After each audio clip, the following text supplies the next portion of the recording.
Welcome to Midwest Paranormal Presents Paranormal Soup. I'm your host, Jason Bland, and tonight we have Marie Antoinette Kelley as a guest. I don't know if you remember, a while back we had her and Karen Noe on about Karen's Oracle decks. That Marie has done a lot of the artwork. I mean, I think she did all the artwork for Karen's Oracle decks, and it's some beautiful artwork if you're into Oracle decks. And I know Jamie and I like to collect Oracle decks and tarot decks, and it's some beautiful artwork. We talked when we had her on the show that she was in works on a novel, or not a novel, a children's book, I should say, not a novel, a children's book about near-death experience. I thought that was an incredible idea, and I said, you have to come on the show. So here she is. Her new book is Danny's Day in Heaven. It's a near-death experience of the character to relate to children about the afterlife and the other side. And as a parent, I love this. I have to get a hard copy of this book. I already got it on my wish list on Amazon. Definitely going to get it. I'm going to get a PDF, but I got to get a hard copy for this.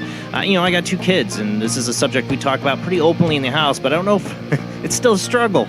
Death is not an easy thing for children to understand sometimes, or to emotionally handle. And I love what she does, what I've seen so far of this book. Of course, we got a lot of weird to get to. I had to last minute change a lot in the World Wide Web. There's so much going on, but we'll get to that, and we'll take your phone lines later in the show. Have you had a near-death experience? Have you had a childhood near-death experience where I knew somebody that did, where you almost died as a child and experienced something? I'd love to hear that story, and I think those are some of the most interesting when you have it as a child. Any of those subjects, whatever you want to call in later in the show, we'll take your calls. We got a lot to get to, so let's go ahead and get rolling on into it.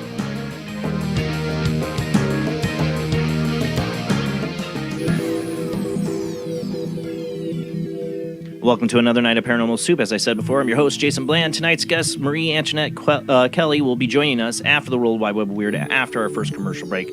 Joining me, as always, is my beautiful co-host, Jamie D. How you doing tonight, Jamie? Doing well, thank you. Glad to get you here. Last minute tech problems with you, too. We had that with the guests. Luckily, you got the guests figured out, too, so hopefully no issues with that as well.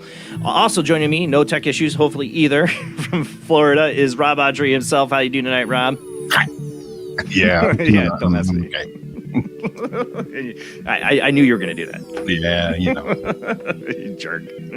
We got a lot of weird to get to, so let's go ahead and roll into the World Wide Web of Weird.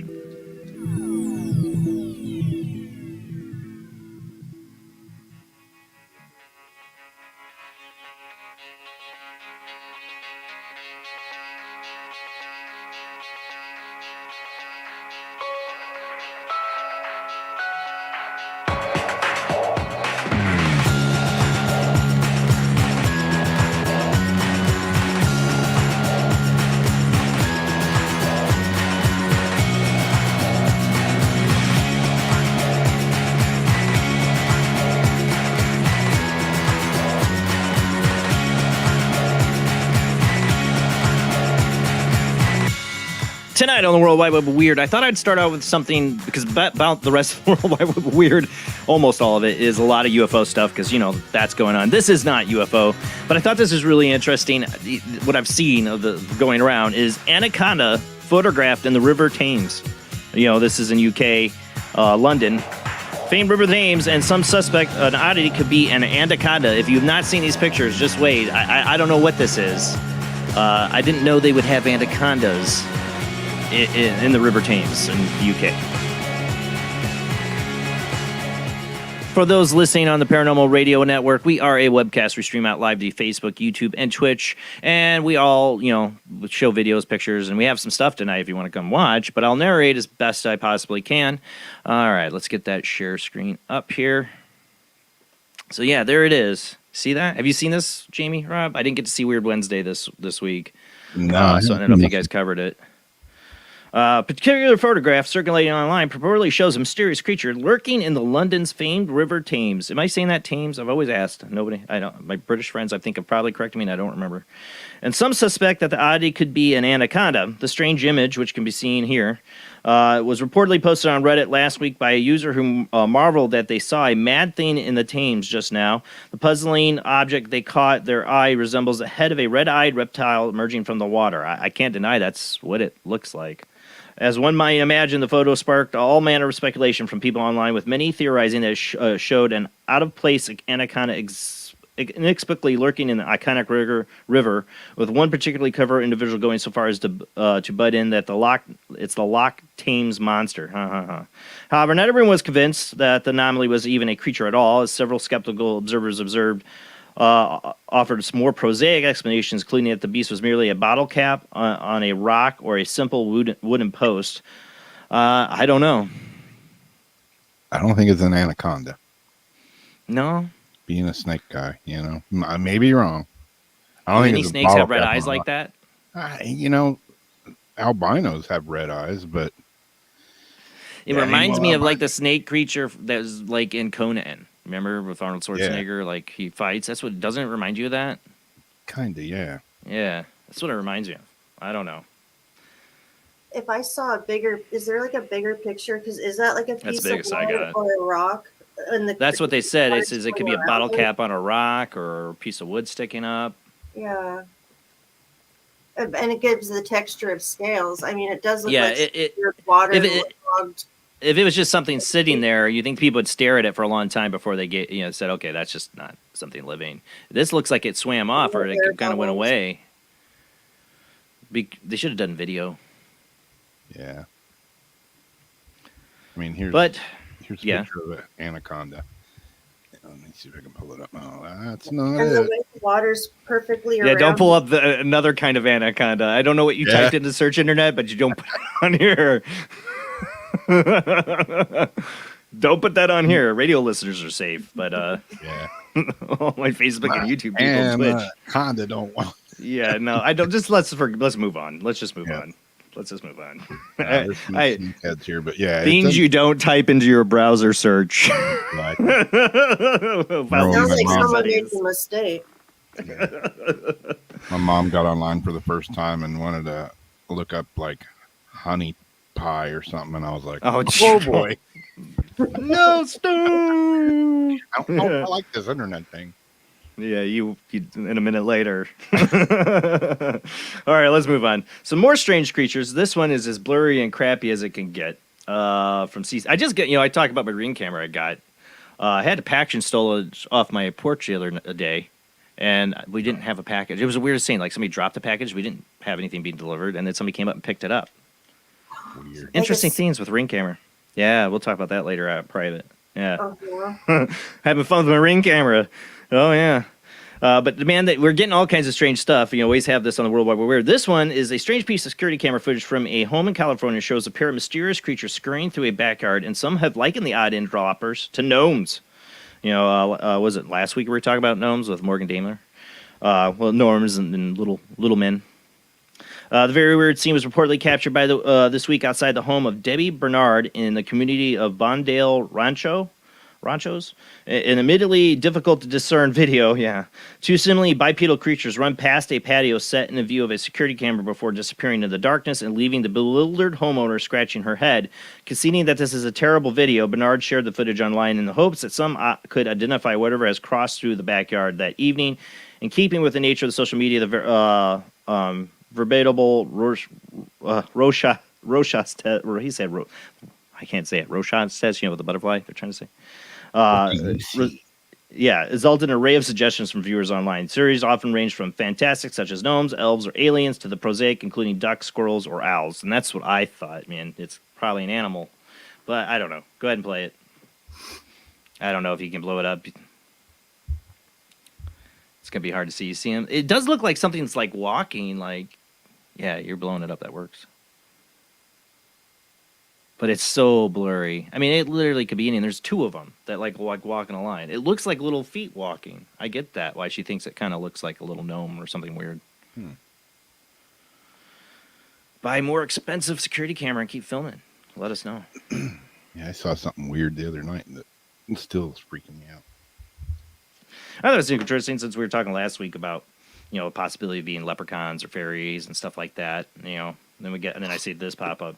So, all right, let's move on now onto the UFO stuff. It will pretty much garner up most of the rest of this news segment here, except for the end. All right, so we got a peculiar. This one's from Florida. Wish I could go there. Beachgoer filming storm in Florida captured peculiar UFO zipping through the sky. A beachgoer in Florida could not believe his eyes when while filming a storm developing offshore, he captured a curious UFO that zipped through the sky at incredible speed, had some people marking it like 2,000 miles per hour. The remarkable moment reportedly occurred last month as Cameron Rich was vacationing in Fort Lauderdale with his family. Standing alongside his stepsister Jennifer as a thunderstorm erupted over the water, the young man decided to film the meteorological event with his cell phone. However, he wound up spotting something far more wondrous with a peculiar object streak through the sky and caused him to exclaim, "Wow, did you see that? It was the fastest thing I've seen in my entire life," Rich later recalled, "and if it was going that fast, I figured it would be making some type of noise, but it didn't." The young man noted that one can compare the speed of the unidentified object with a plane that was also in the sky during the storm. Yeah, planes go a lot slower. Go ahead and play this.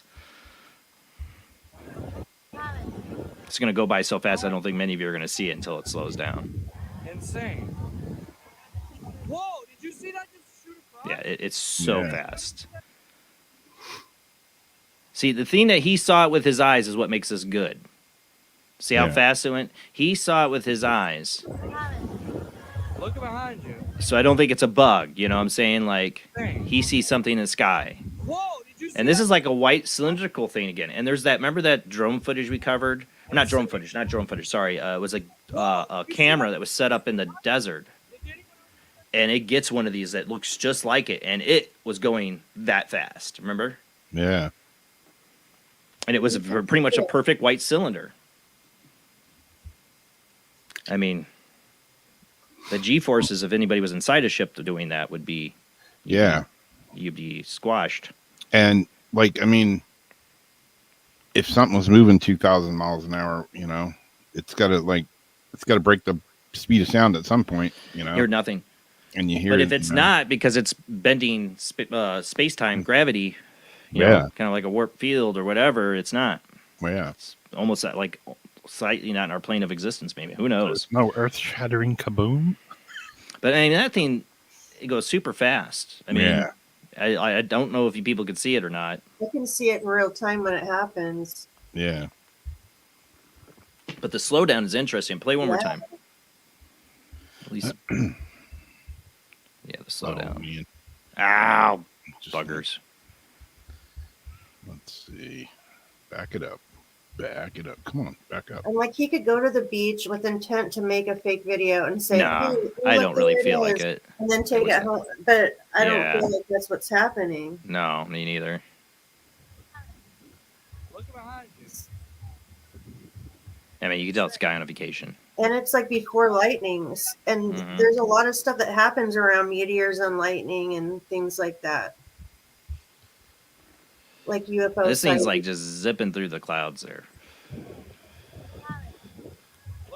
You used to go in and out of the clouds too if you really watch this close up on a big screen.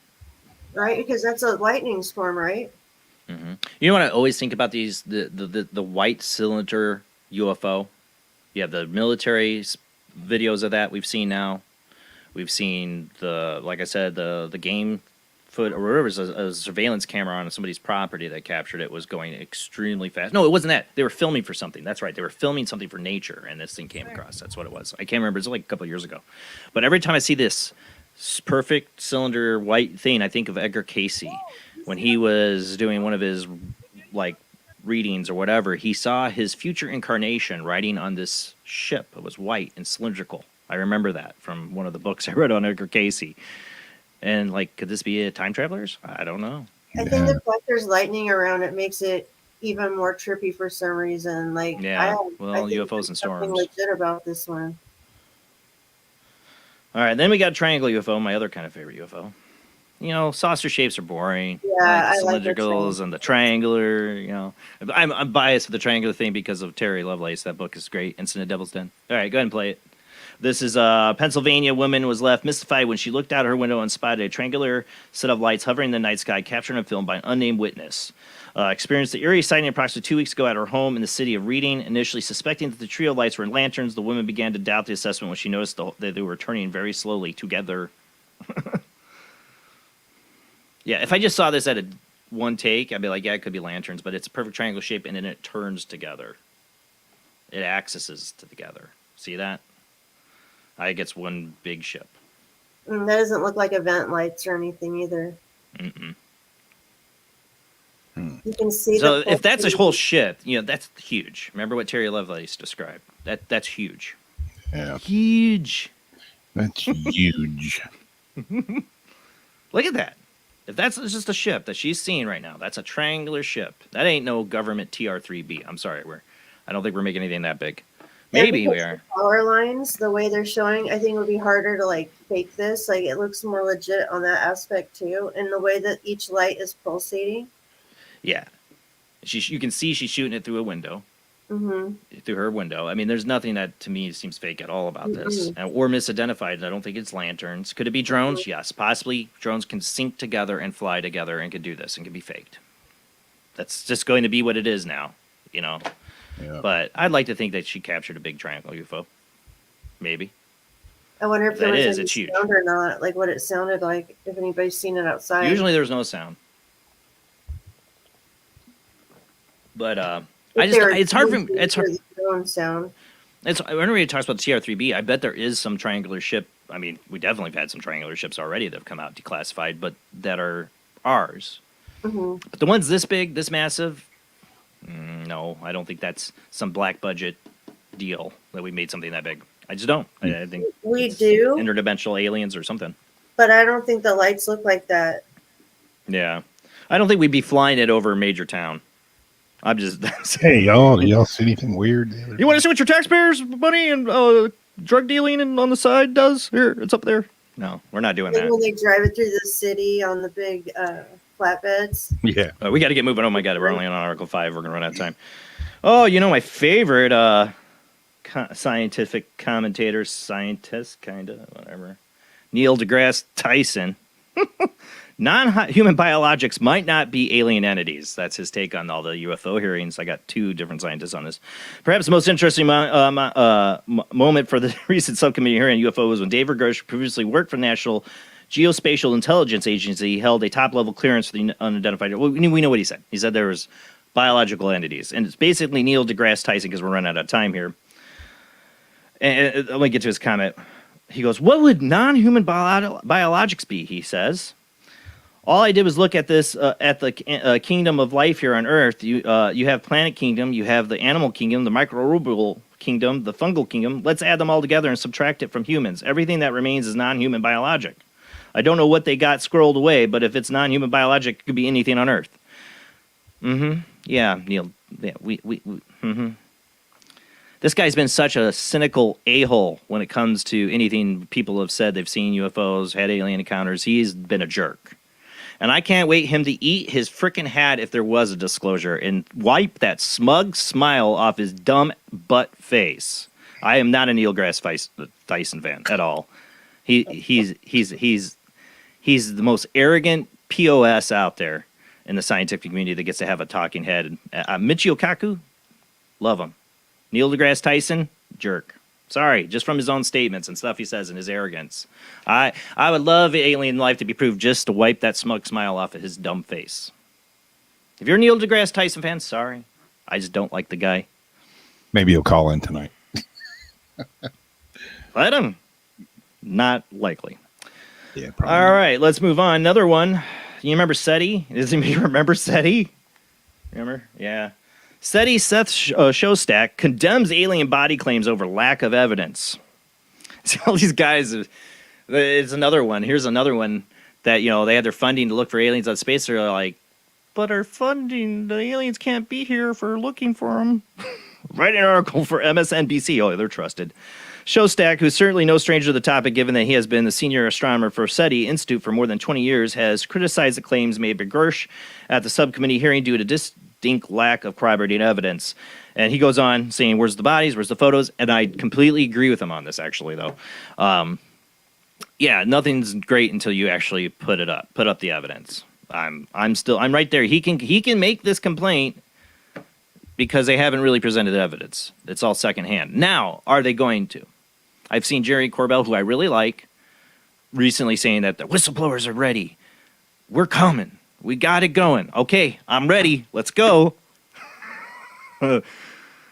I don't know. And the lack of care over the announcements lately, like, everybody's like, it's a distraction. I'm like, I don't think anybody was distracted. Because nobody seemed to care. They're talking about this in the hearings about non-biological humans and craft. Nobody cared. Nobody cares. Wait, does it change? I mean, if they do, like Jeremy Corbell says, bring the goods, they bring the evidence, we have the photos.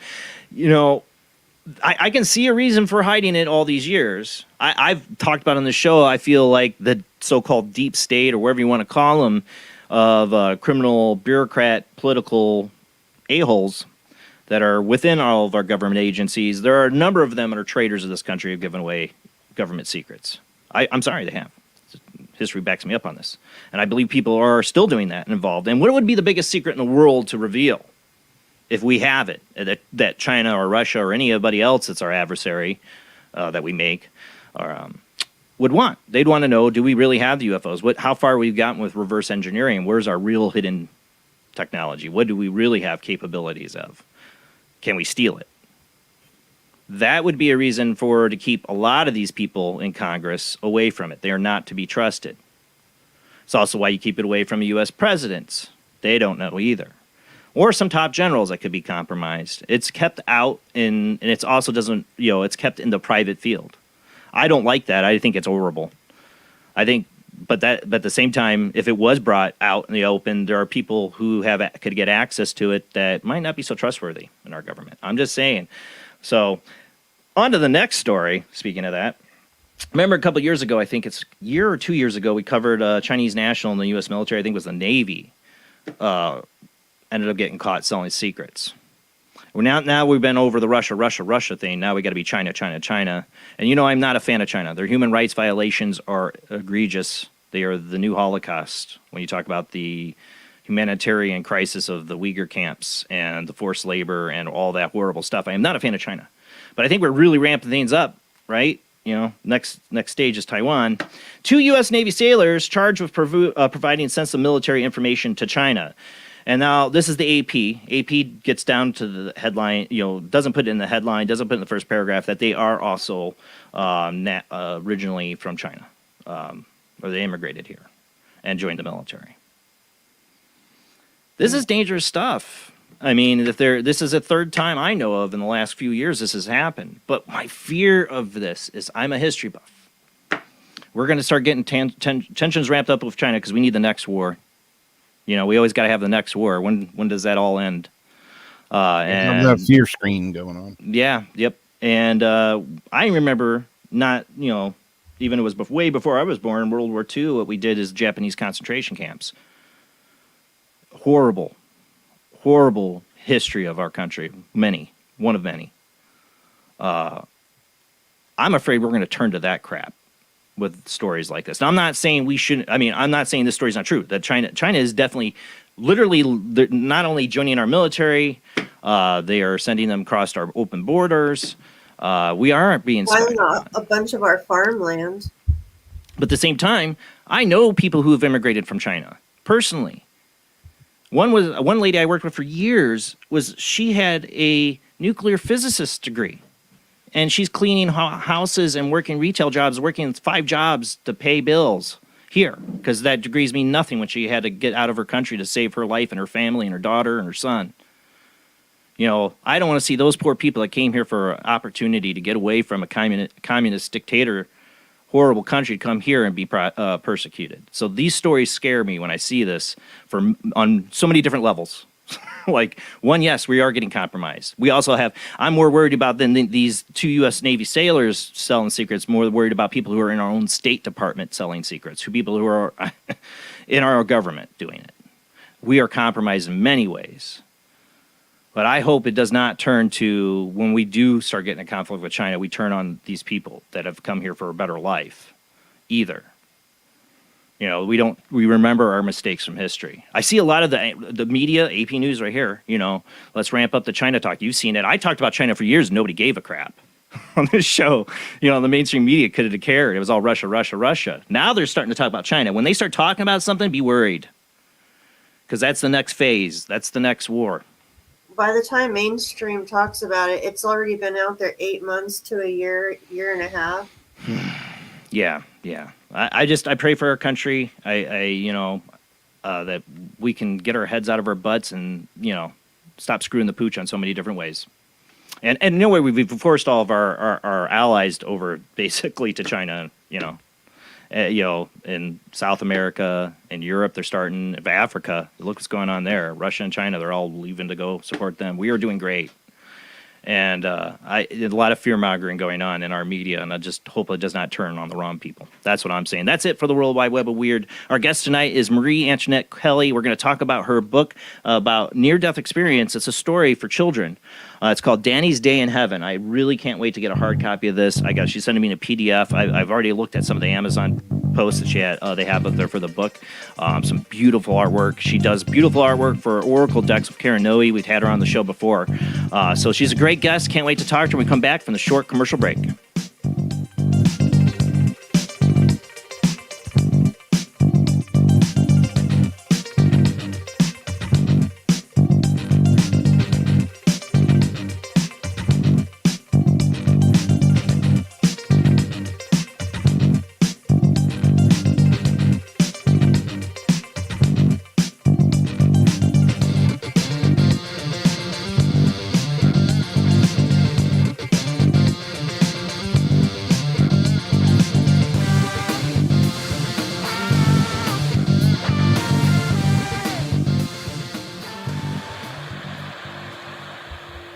Join us every Wednesday night at midnight Eastern Standard Time for Weird Wednesday, the live stream, with your hosts Jamie, the Living Dead Girl, and Rob, the Phantom, where we'll talk about all things paranormal, including zodiac, astrology, tarot card and oracle card readings, live ghost boxing and spirit communication, where we'll do Voices from Beyond, the Cold Case Files. So we hope you join us live on Facebook and YouTube every Wednesday night at midnight Eastern Standard Time. We hope to see you there. Bye-bye.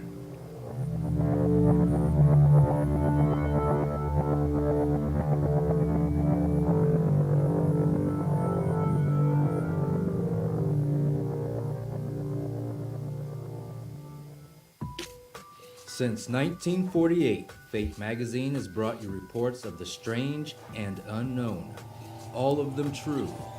Fate Radio is carrying on that tradition, bringing you the unusual, macabre, strange, and bizarre. Join host Kat Hobson Sunday nights from 8 to 10 p.m. Eastern on WBHM Digital Broadcasting.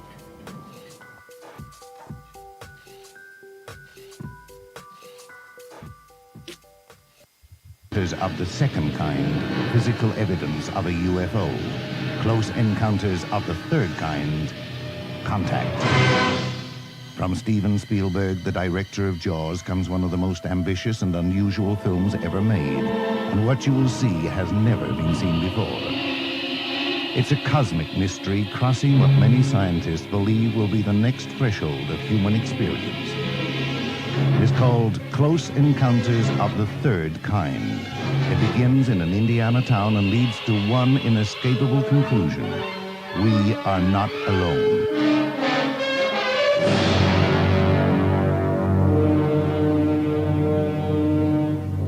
Close Encounters of the Third Kind. Certificate A. Now showing at the Odeon, Leicester Square. The international chart-topping, Haunted Horror of Haverfordwest has been described as terrifyingly real, a must-read, shocking and chilling brilliance, genuinely worrying, utterly frightening. Don't read before bed. Described as one of the spookiest writers out there, best-selling author G.L. Davies presents Haunted Horror of Haverfordwest, the true paranormal account that is shocking the world. Dare you enter? Dare you read? Haunted Horror of Haverfordwest is available on Amazon, Barnes & Noble, Kindle, and wherever books are sold. Pray you never have to live there. This is the sound of a space clock aboard a U.S. satellite 180 miles above the Earth. No one winds up this timepiece. It's powered by a tiny battery, a battery that delivers power for years without replacement. Now the same type of battery, the Duracell battery, can bring new reliability and long life to your battery-operated equipment. Radios, cameras, toys, all run far longer. Duracell batteries, the long-distance power cells, outlast any ordinary battery. The same type of battery that keeps space clocks running for years can bring long life to anything powered by batteries. Dura, as in durable. Cell, as in power cell. The Duracell battery, made by Mallory. Are you intrigued by Paranormal Talk Radio? You'll love the new Paranormal Radio app from Talkstream Live. You'll find a great selection of talk shows covering UFOs, ghosts, strange phenomena, and much more. Download the Paranormal Radio app now and start listening to the very best in paranormal talk entertainment, including the network you're listening to right now, the Paranormal Radio app, free in Google Play and the iOS App Store. Switch to DCS ranging. 240, nominal to profile. We're in the pipe. 555.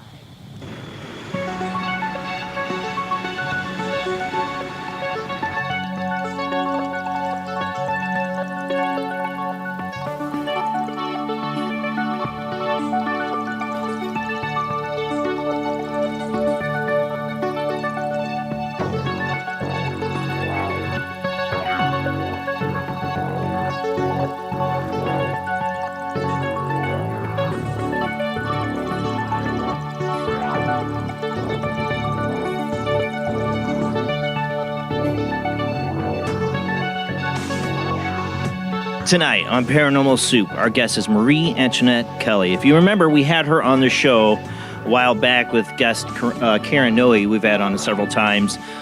She did the artwork for her Oracle decks, and you know how much me, Jamie, and Rob love those Oracle decks, and the artwork is just amazing. And she had mentioned she was going to be writing a children's book on near-death experience. Tonight, Marie Antoinette Kelley, her new book. While dozens of adult books exist on the topic, Danny's Day in Heaven from author and award-winning artist Marie Antoinette Kelley is the first ever illustrated children's book to introduce near-death experiences to help kids better understand what happens when we die. The moment I was told this was the premise of her children's book, I'm like, I got to get a copy, and I still do. I have it in my wish list. You can get it on Amazon. I want to get this book. I have 2 children of my own, as you know, and my 7-year-old has been having trouble dealing with death ever since, and I know it's just dogs, but since our 2 dogs died. He was just crying about it again, and it's almost 3 years later. He broke down into tears today.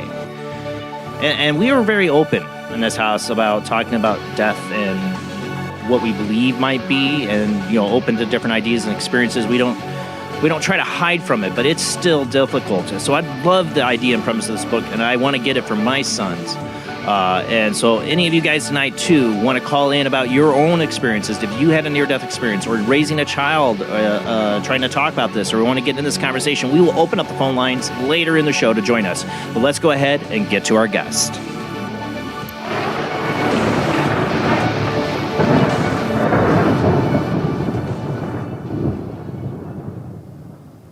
All right. How you doing tonight, Marie? Hey, Jason. Hey, everybody. It's great to be here. It's great to have you back on the show. Like I said, we're all very impressed by your artwork on the Oracle decks. I see a lot of your artwork behind you.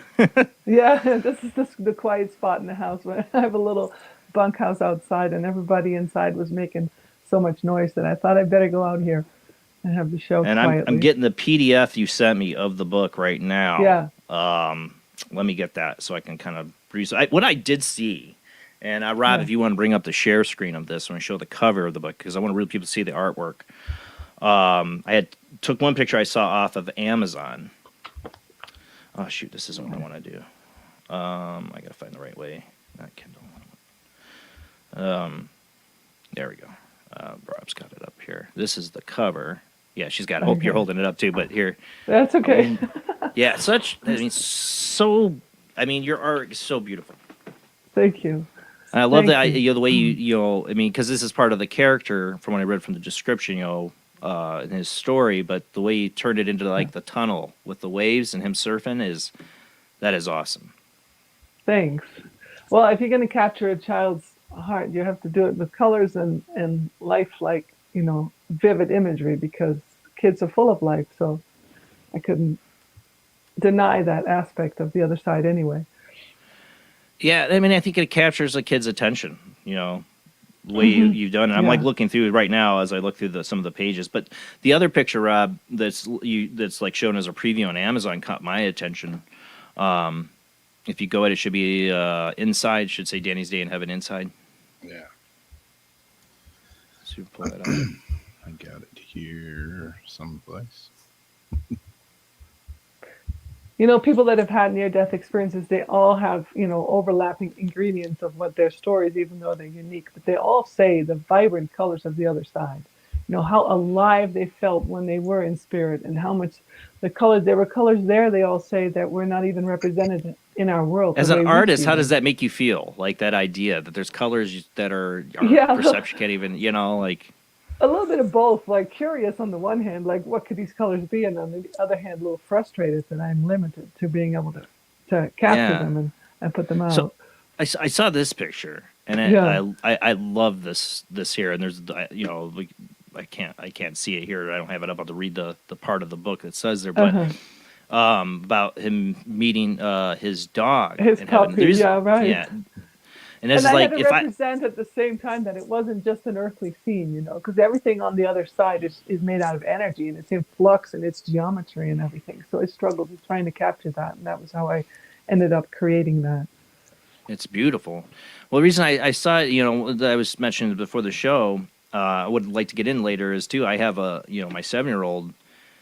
Sadly, had to witness the deaths of both within months of each other. Our two elderly dogs that he grew up since he was born with, and it's almost 3 years later, still still gets him. We always know when he's tired because he starts crying about missing Bella and Asia, our dogs, and we try. I remember we went to Florida the following year after their deaths, and we had a long talk. We went to go on these walks in the retirement community my in-laws lived in. When I would talk to him, try to talk to him about they're like asking me, what is death? Where do we go? These deep questions from at the time, Liam's about 5 or 6 or 5, and and trying to my oldest son, it's a little easier to talk to. Of course, he's a little further along on it, and he has more of my imagination.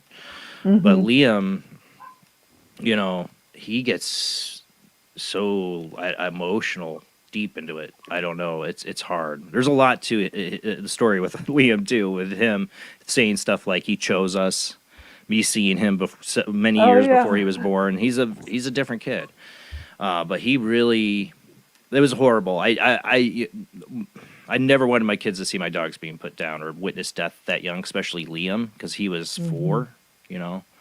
Yeah. But we didn't have a choice. It was COVID lockdowns, you know. And Wow. one of those memories that'll just burn in my mind for the rest of my life is him picking up a little daisy flower and putting it next to Bella's head. And I had Oh, dreamt that's so about that sweet. a year before. Really? Wow. Yeah, I had no idea why I was dreaming about my dog being put down outside. Why would we put our dog outside? I didn't know there would be COVID and lockdowns. And it happened Wow. exactly like that.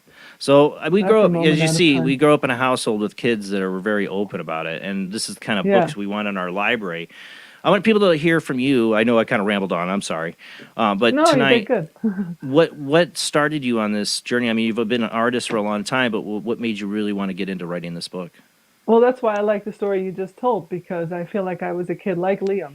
You know, when I was little myself, I had really an intense, like, obsession almost with death. Like, what happens Same. and where do we go and where are the Same. answers and the insights? And I would wrestle with that because, you know, intuitively, I think most children do that there is more to life than what they're involved in because they're still so sensitive and intuitive when they're little and their rational minds are still not awake.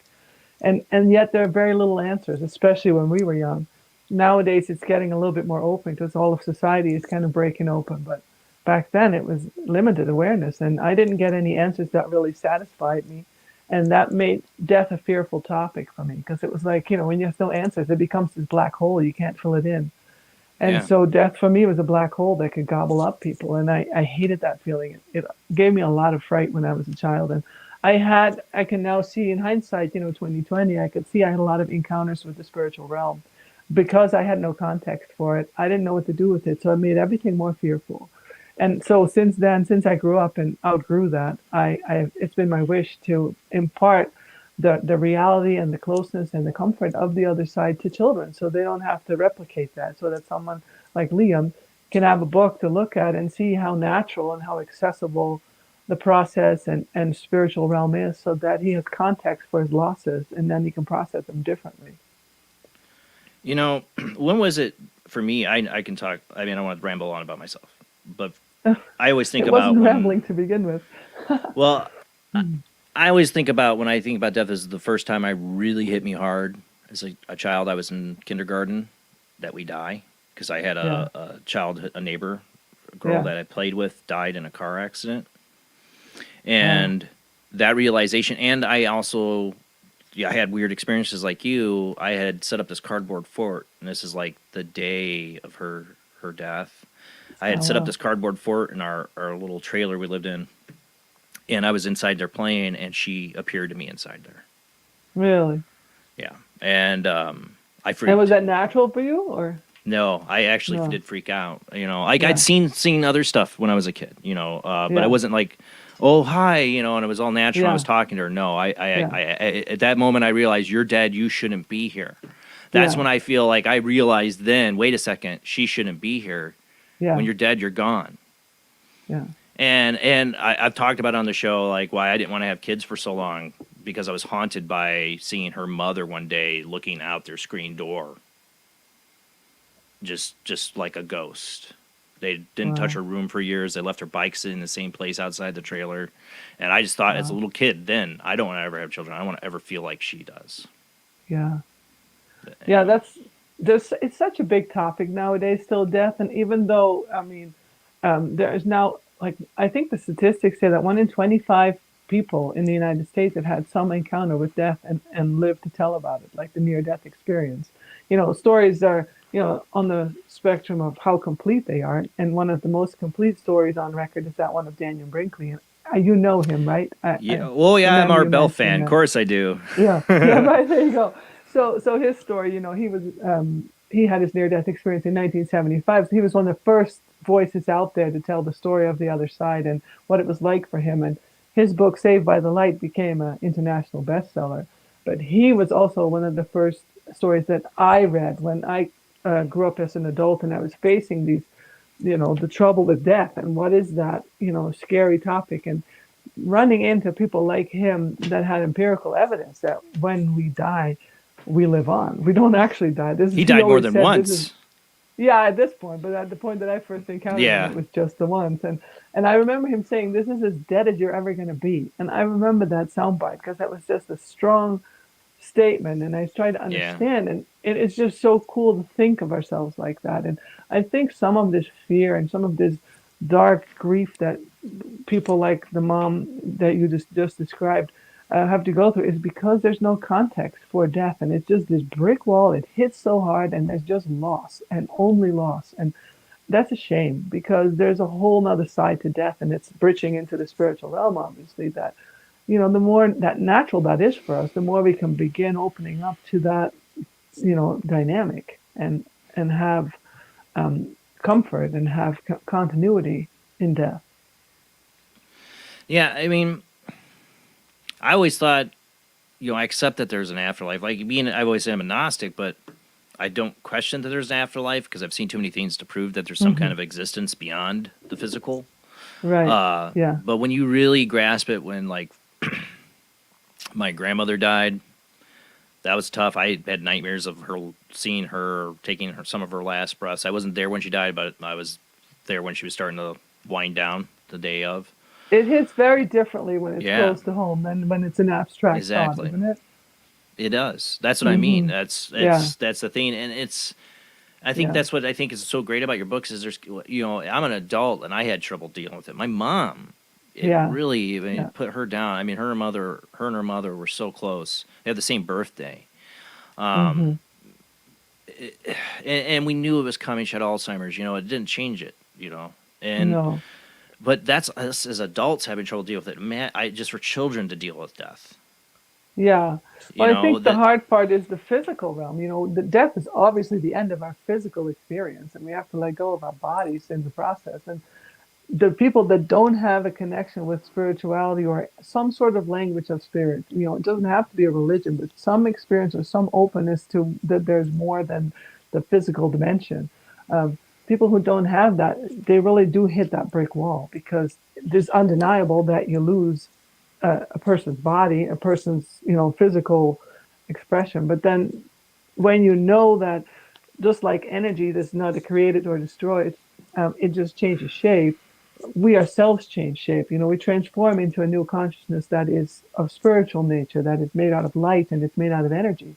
When you become aware of that, you adjust and you begin to look, I think, more with an openness of what does that mean for you and how does the journey continue? And if they're not here anymore, then where are they? And even though you might not have all the answers, the curiosity, I think, leads you on a treasure hunt so that you can begin to get clues and you begin to get, confirmations in your own heart. And it's that dialogue that I think is most adults have for some reason or another, and legitimate reasons as well, had to leave behind. But I think children are natural to that dialogue, to that conversation, the way they play and the way they haven't built up the walls. Yeah, they're intuitive. And so I hope to keep that alive in them so that they don't have to go through the highs and the lows of having it and then losing it and then trying to find it again, but just have a natural continuity of conversation with the other side that supplements the rational understanding and the scientific, details that you learn as you grow up. But so you're an integrated whole person. It doesn't have this division. Now, when you said about, I'm looking at one picture. I added another picture just a second ago, Rob. I don't know if it updated on your end, but I'm looking at this. There's no words on this one. It's just his feet, like hanging above. Right. That was inspired by Daniel. Because Daniel said that he's one of the first people. Like I said, there's so many people now that have had near-death experiences, and there are many books out of it on the subject. But actually, those books are all for adults. Just even that was something that bothered me because it's the kids that, like you mentioned, that need the reassurance. What happens when we die? They're facing that overwhelming, mystery, and it becomes like really difficult and scary in their head if you don't have answers. And the books are all for grown-ups. And when I read Daniel's book, that was one of the details that stood out to me because he actually remembers when he went into the tunnel that he went in feet first. So to honor his experience, I made sure that I added that's what I thought was cool. Where he went feet first, Just seems like such a cool angle. I don't know if you can find it. It should say something. I I can't have- remember. It's saved it under a title. I can pull it up in the book, but Oh, he's got it, let me see. I think. Oh, okay. Yeah, I did the book. There you go. Yeah. So It that almost was is based glowing on my screen here, but it's not giving it a good representation of the color mix. But it almost actually has got its own perspective here on the screen with the white. It almost looks like it's glowing like there, but that is so cool. Yeah, I really try to do justice what I've been reading and having just wrestled with this concept since I was a child. I don't know. Are you familiar with PMH Atwater and her work? I've heard of it, but no. Yeah, so she's a scientist that has done research on near-death experiences in children between 0 and 5. And she found that's a very different way of processing than a grown-up, because a grown-up has already lived in our world and so has some sort of co-measurements as to where the story is going to fit eventually when they process what they went through. The children don't have that co-measurement, and so they often very different about their experience, and they tend to make themselves like wrong or themselves weird when they can't find validation in their world. And so I realized when I was reading her work that, because I like every chapter identified with, and I realized every chapter that, oh my gosh, I wonder what happened to me. And I still don't know what happened to me, but something between, birth and 5 years old must have happened to me, because I know I touched the other side and I have all these symptoms. And at the same time, I can't say I had a near-death experience, but because of that, I wrestled with it all my life. Yeah, maybe I didn't. I just opened to the spiritual realm, I think. Right. But wrestling with it all my life, I was feeling really like conscientious and really accountable to the subject, like making sure that I really did it justice, that I really represented the authenticity of it, so that I wasn't just adding another fantasy or, imaginary work to the pile. And I really wanted it to be a reference so that people can trust what they're experiencing. And that's been quite the journey. So I'm making sure that in this book, I reference some of these really authentic and striking moments that people have when they go to the other side. And this is one of them, where Daniel said he went feet first. And it stood out to him.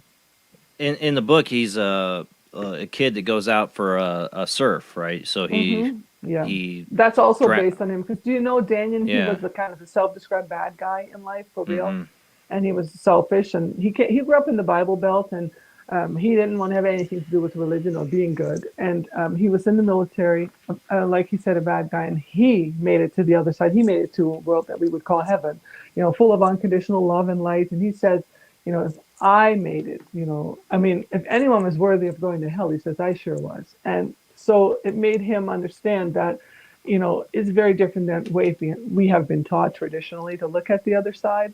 And so to translate that, because I couldn't take that topic at that level for children, so to translate that concept, I turned 12-year-old Danny into a bully, so that at least you still know he's selfish, he's a bit of a bad guy. And he's a kid. It's to translate that topic so that you don't really bargain your way into heaven. You don't have to sit and count your blessings or be real good. You just have to have a heart that can be sensitive to the spiritual nature of yourself. And that is the theme of that idea. I was to grow or to change. experience. For a child, it's innocent. They're I was a bully when I was a kid. Not like I was bullied. I was bullied a lot worse. But I did things. I was just thinking about it today. I did things when I was a child that I regret. Turning on a childhood friend of mine and beating the crap out of him when I shouldn't have. Or trying to look cool and dissing another friend for it. I was just as guilty as a lot of other kids were. But isn't it comforting but I to know regret that it. isn't something that's going to stop you? Yeah, you remember the movie Flatliners? A lot of that movie. Remember Kiefer Sutherland? He bullied that kid, and the kid comes and beats the crap out of him. Like there is that fear. I mean, that we as a paranormal investigator, have had mediums say it, and then you see some evidence from EVPs that spirits don't want to cross over because they fear judgment. You mean on the other side, or they don't want to cross back to our world? They don't want to cross over to the other side. Yeah, they're like in the in-between. Yeah. Because they fear judgment, but really isn't. Right.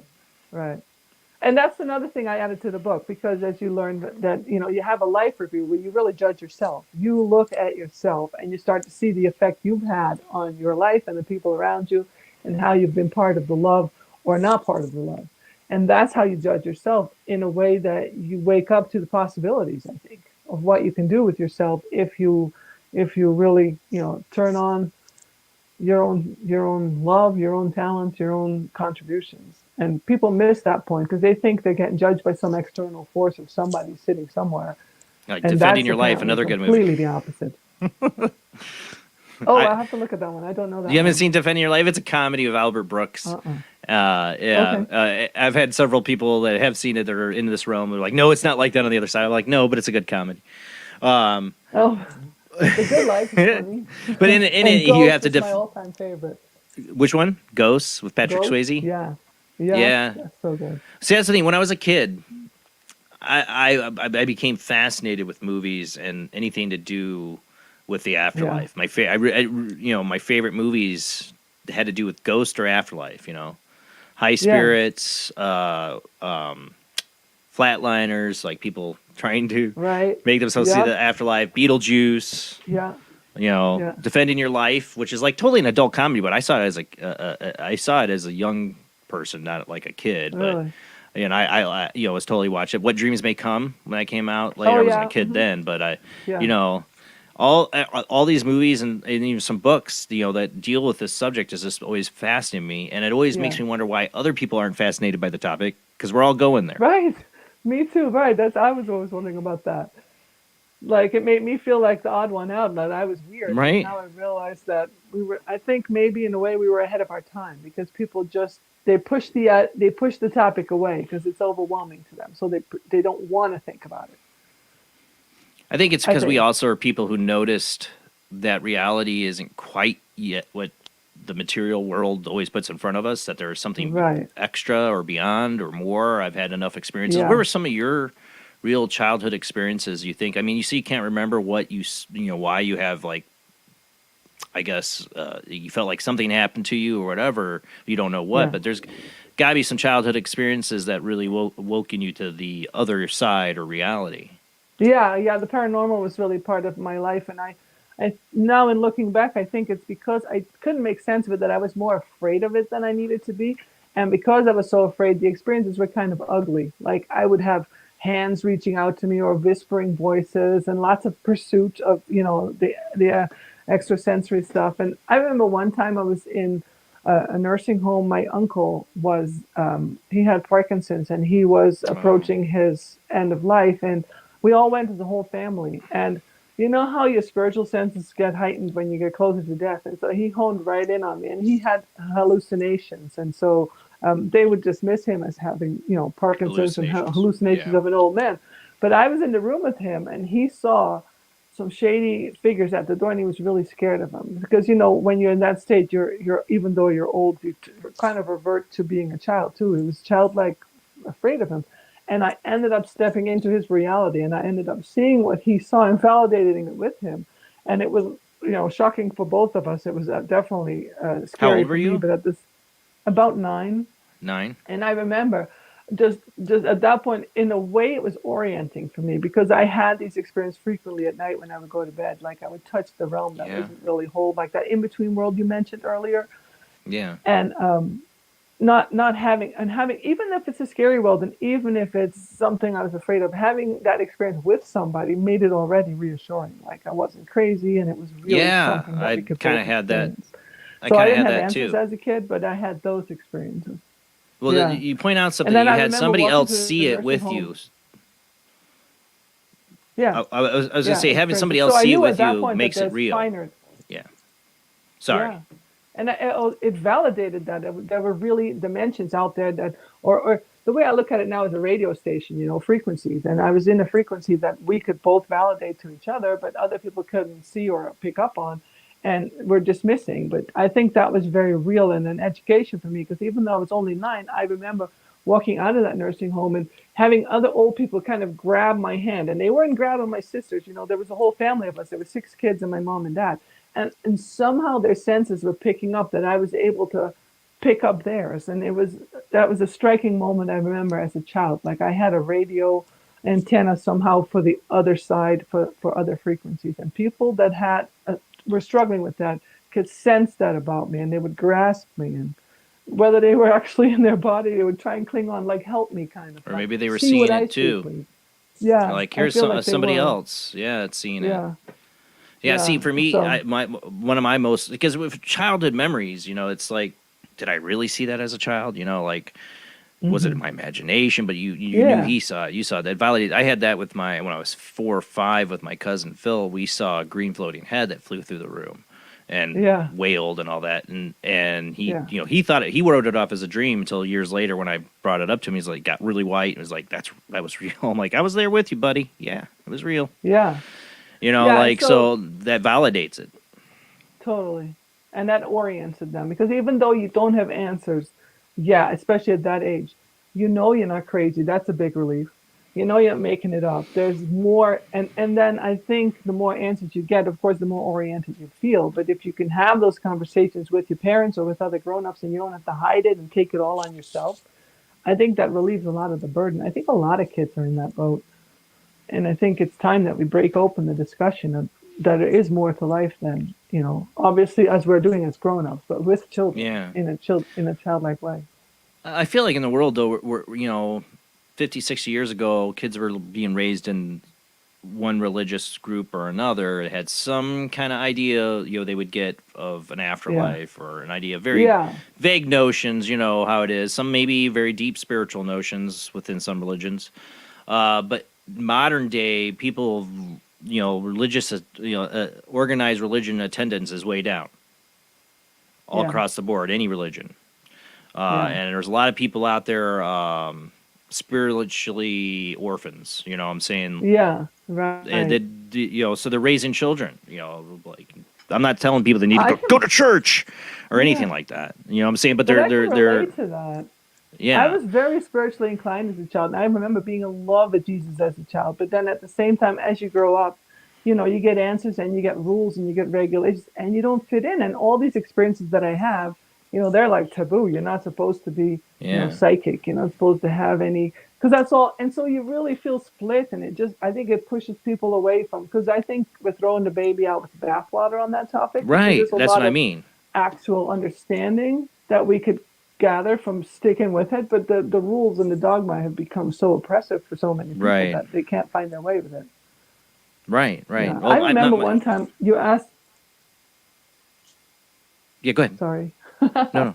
No, I remember one time also I had a dream 3 weeks before my aunt died that I was in the dream. I was taking her by the hand, and she didn't know her way in the inner world, and I brought her to a place that was a tunnel. It was a coming and going station of people entering and leaving the planet. It was like, like a tunnel that wasn't a private tunnel. It was like a collective tunnel, and you had to go to the desk and you had to sign on the same way as you go to a train station. Almost. You had a shared death experience.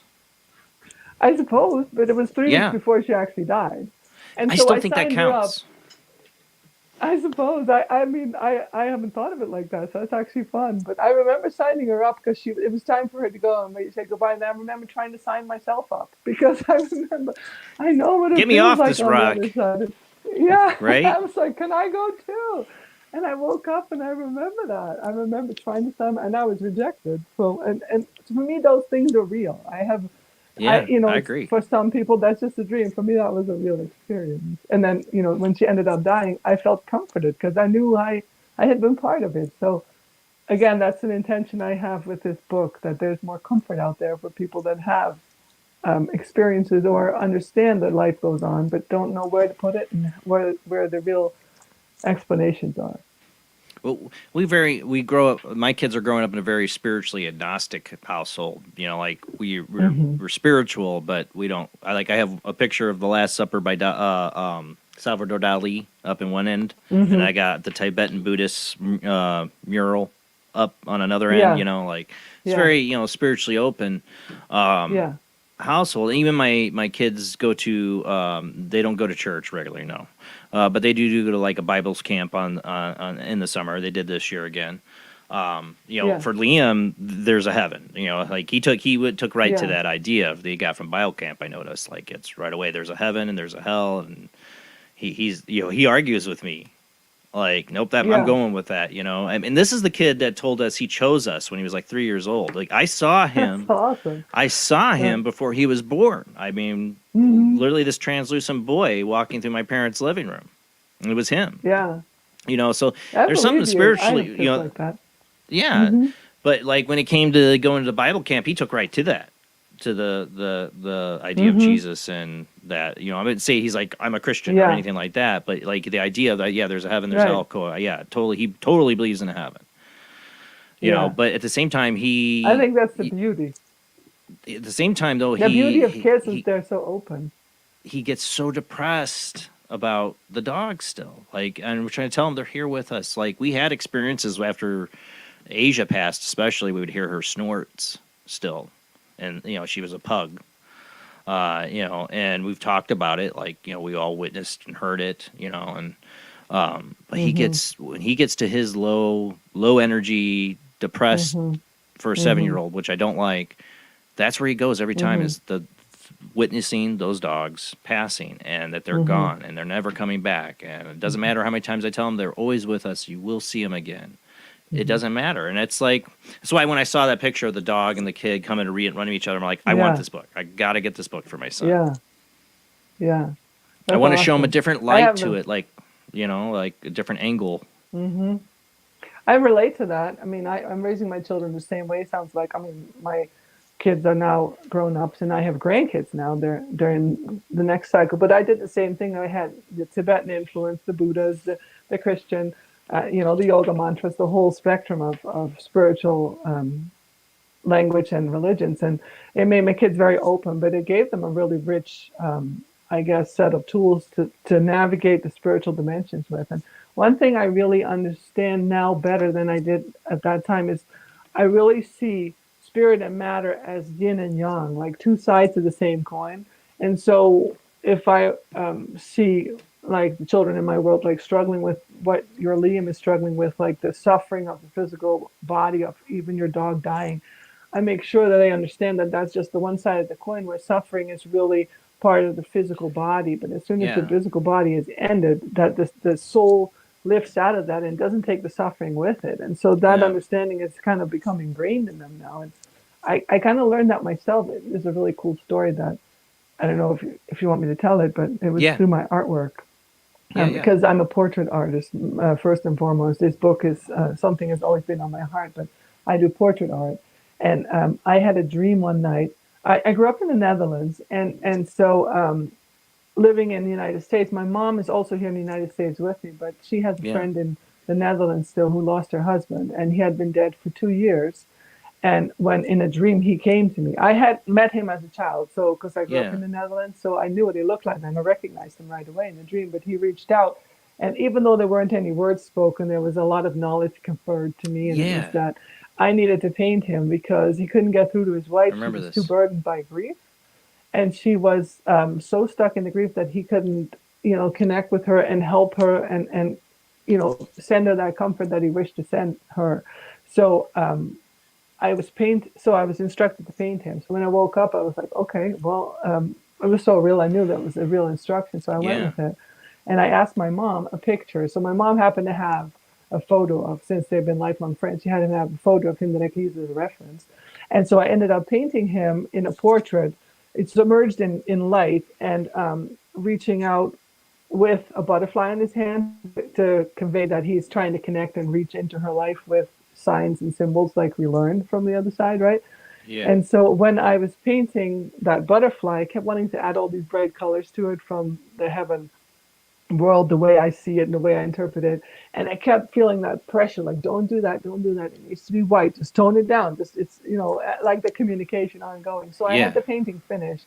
And then it took 2 months for, I just put it in I told my mom that I was doing this, and she had actually reached out to her friend and said, would you like to come visit? Not saying anything about the painting. So she took her up on the invitation. And 2 months after that painting, she came and visited the United States. She came and over here. So I was actually able to give her the painting.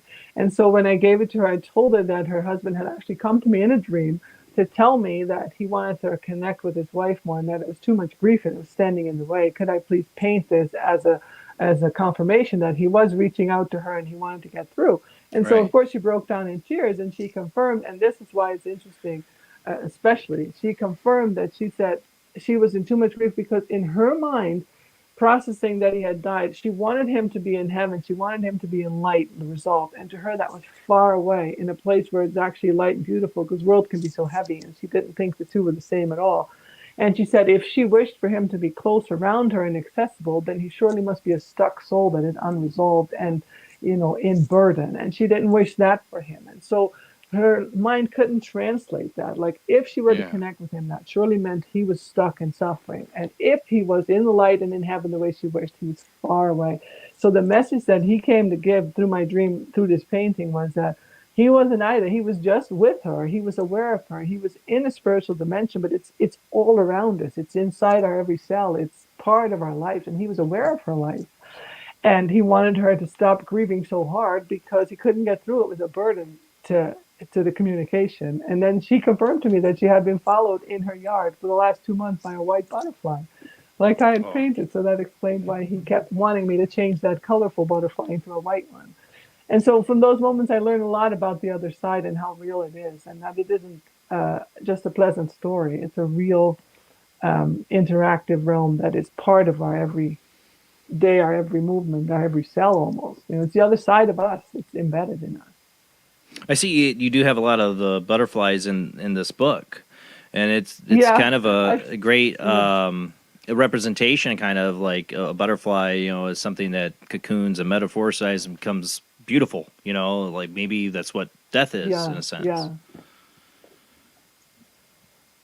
And I think it's a feel good that metaphor. the language of spirit is symbolism too, and I Mhm. do use those metaphors and symbols because that's the more we're aware of the symbols. That's why I think that's the baby in the bathwater of religion. We need to be aware of the symbols and the metaphors that are used so that we can access the language of spirit because it's archetypal in our own subconscious. And I Yeah. feel butterflies, of course, to a lot of people are representative of the nature of spirit and the dancey light way that it interacts, and that's Well, why they're in the book. like I said, we are living more in a society of people that are religiously homeless, but I think people are getting more spiritual. There are more people Yeah. inclined to be curious, I hope. And books like yours are a good thing in a household that is spiritually homeless in a sense. You're spiritual, but you don't have like a church or a Sunday school or something to go to kind of, help your children with the idea and concepts of things like death and the afterlife. Yeah. Yeah. That's what I love about it. And that's how it came for me. I love that too because I kept the book on purpose non-denominational, and so that it doesn't, define for you what heaven is going to be like, other than that it highlights the steps that these people that have had an official near-death experience have brought back and have in common. So it has the tunnel of light. It has accessing the other side full of unconditional love and made out of light and colors, and it has the being of light that guides you. It has the life review. It has elements. But then beyond that, there's the choice. He has in the book. He has the choice. He's getting sent back to Earth, to his body, to continue his life with this new experience in his heart. But people that have had a near-death experience say that often they have a choice to either continue and then die on Earth or come back to their body. And that choice is largely based, from what I can tell, on how they've lived and how they believe. And you fill it in with your subjective experience. What's your religion been? What has your experience of God or spirit been? And I feel that we all have our own story written in our heart that we want to explore and discover. We've had guests on that have seen Jesus. We've had guests on that have, had more of a, like I said, non-religious, like dogma experience. They had the tunnel, like the typical stuff. People have all kinds of different experiences. Even with the going back part for the people that've had the near-death experiences, a lot of people, they are given a choice. But there's some people who don't. They're told you have to go back. You're not done. Go back. Like they have a family member or somebody saying, no, you're not supposed to be here. Go back. Yeah. Sometimes that happens. Yeah. Like, whoops, you're not supposed to be here. But all of them find out that they weren't really dead when they thought they were dead. Like dead in a black hole that is this brick wall. That's not a thing. That's what Daniel said too. He said, "This is as dead as you're ever going to be. This is as slow as you're ever going to have to move. Your frequency, your whole vibration speeds up to a spiritual level, and so you're going to feel so much more alive when you shed your body." Yeah, And I see every one of some. them has had that. I think some people, that are on more on the atheist side and don't believe in anything. I don't know. That's hard for me because I don't know. It's just always been innate to me to think that there is something more, and maybe it's just all the weird, crazy experiences I've had. There's one thing I couldn't. It's hard because I try to put myself in other people's shoes, like somebody who's total atheist, and I know some, people that are total atheists. They believe when you're dead, that's it, you're gone. I'm like, how do you? Like, I can't grasp that idea. What's the point of anything then? And that's why people say we falsely believe in an afterlife. Right. The skeptics, it's like you only do it to hold on to your psyche, basically. Yeah. Maybe they're right, but again, I don't get what is the point if we're just Well, I we're used just to this. We're think just that chemical too until I reactions had an going on here. experience that was undisputable. I could not, because I've always struggled. As many of these experiences, I've relayed some of them to you, but there was always a nagging voice in the back of my head, that skeptic, that said, "Well, what if this just bubbled up from your subconscious, or what if it's simply something you wish to be true?" And that little voice of doubt was always kind of keeping me in check, so that I wouldn't, step into the fantastic. Yeah. But then one day I had an experience with a portrait that left no doubt. It was something I couldn't have conjured up from my subconscious. What happened is I woke up in the morning and a man was singing in my head a cappella, and it was a song, and I'm not musical. I couldn't have composed it, and it was a song that I hadn't heard before, so it couldn't have bubbled up from my subconscious. Right. And the song was so clear that I heard the words, and it was this. I can't sing it, but it was "The snow is on the roses." So anyway, I heard it before I woke up, and it was so vivid that I grabbed my phone and I typed it into YouTube, and I was within minutes I was able to identify the song. It was from 1963, and it was Sonny James. And I listened to it. This song was with a band, so it was just different from my head because in my head I don't it know was the a cappella. song. It was just Yeah. the man's voice in 4 tones. No. So then I woke up and I'm fully awake now. I go to my husband and I was like, it was a love song. So I was like, who loves me that much? I mean, I Right. just wanted to be, the romance of it was very intriguing. And, he's like, I don't know, Sonny James. And he thought it was fascinating, but he had no clue. And so over the course of the day, I asked everybody that, whether they called me or whoever was in my world. Nobody knew Sonny James, 1963. And I grew up in the Netherlands, but Sonny James isn't a thing. So it was obviously not part of my world. And it began to dawn on me that I was actually being contacted by someone whose portrait I had painted. And the day before, I had a conversation with somebody who had lost her husband. So I was beginning to hone in, Yeah. all too slow, that was the guy. And I said to my husband, this woman is traditional Christian. What am I going to do? Am I just going to tell her this? He goes, well, you don't have to tell it to her like it's for certain. You can just say, this is an experience you had. So it took me 5 days to work up the courage, and I ended up giving her a call. And I picked up the phone and I just said, hey, it's Marie Antoinette. Do you know Sonny James? I remember just blurting it out. That was the first thing. And she goes, oh, yeah, he was our favorite singer. And so I knew right then that was my confirmation to go ahead and launch into the story.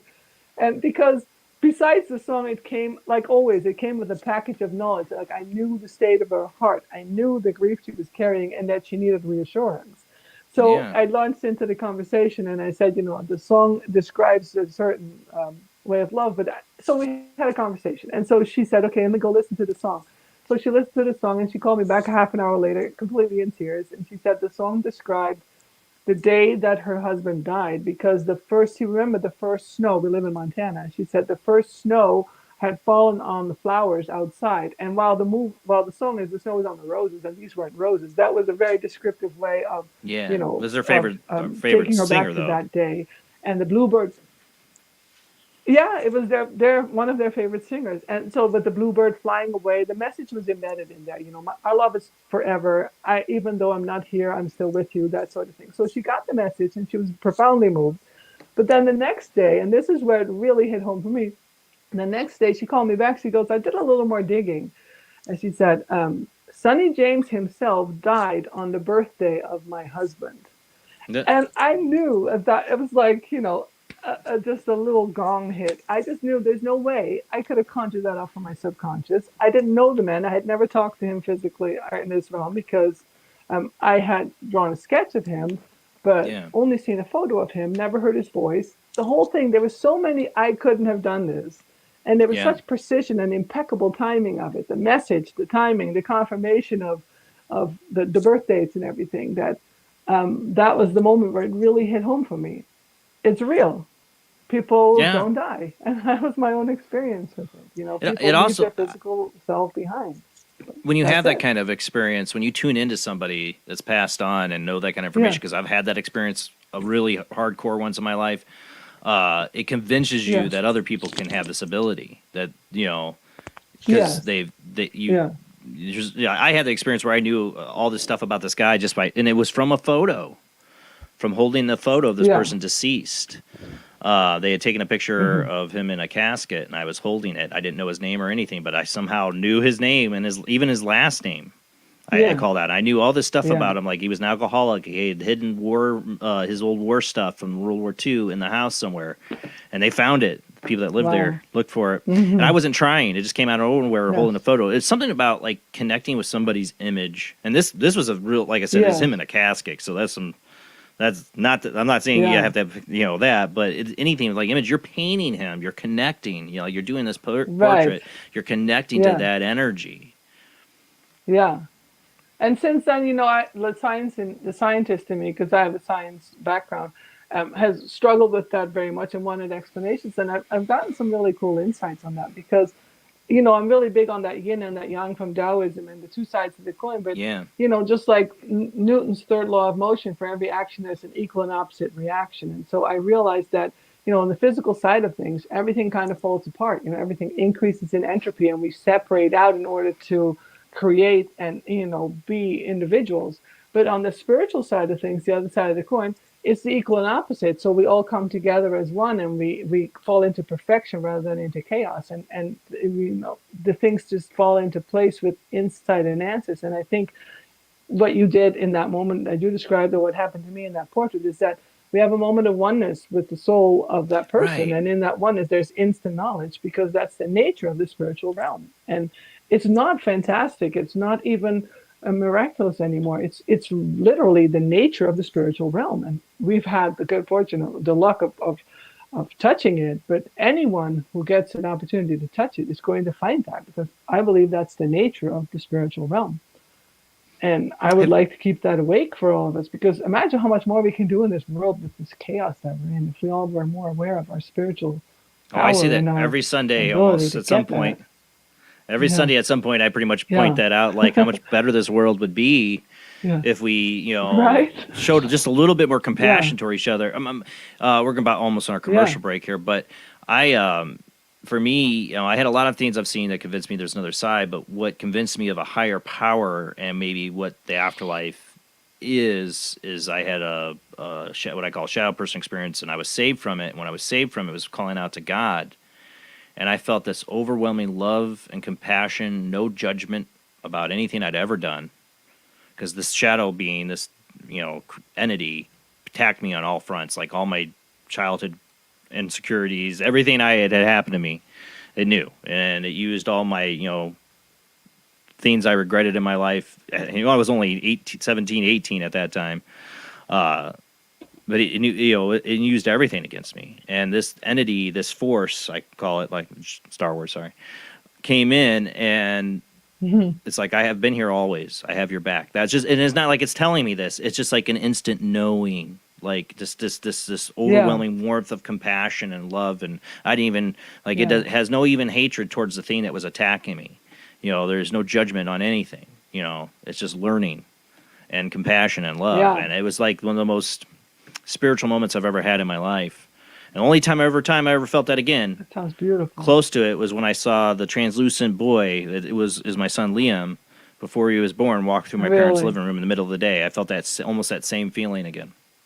That we're all connected, and there's this love and energy and no judgment. And I try to grasp that in meditations. I try to grasp that in my low points, to remember that feeling. Because it's a reminder to me, no matter what's happening here, no matter all the chaos around us, and no matter the times I screw up as a parent or I screw up as this, it's not a game of judgment. We're not here for that. It's to grow, to learn how to love more. That, if anything, that my experience has taught me. Yeah, I agree. That's beautiful. But Yeah. I was, And that's you know, very much the nature of what I put in this book. The nature of the other side is unconditional love.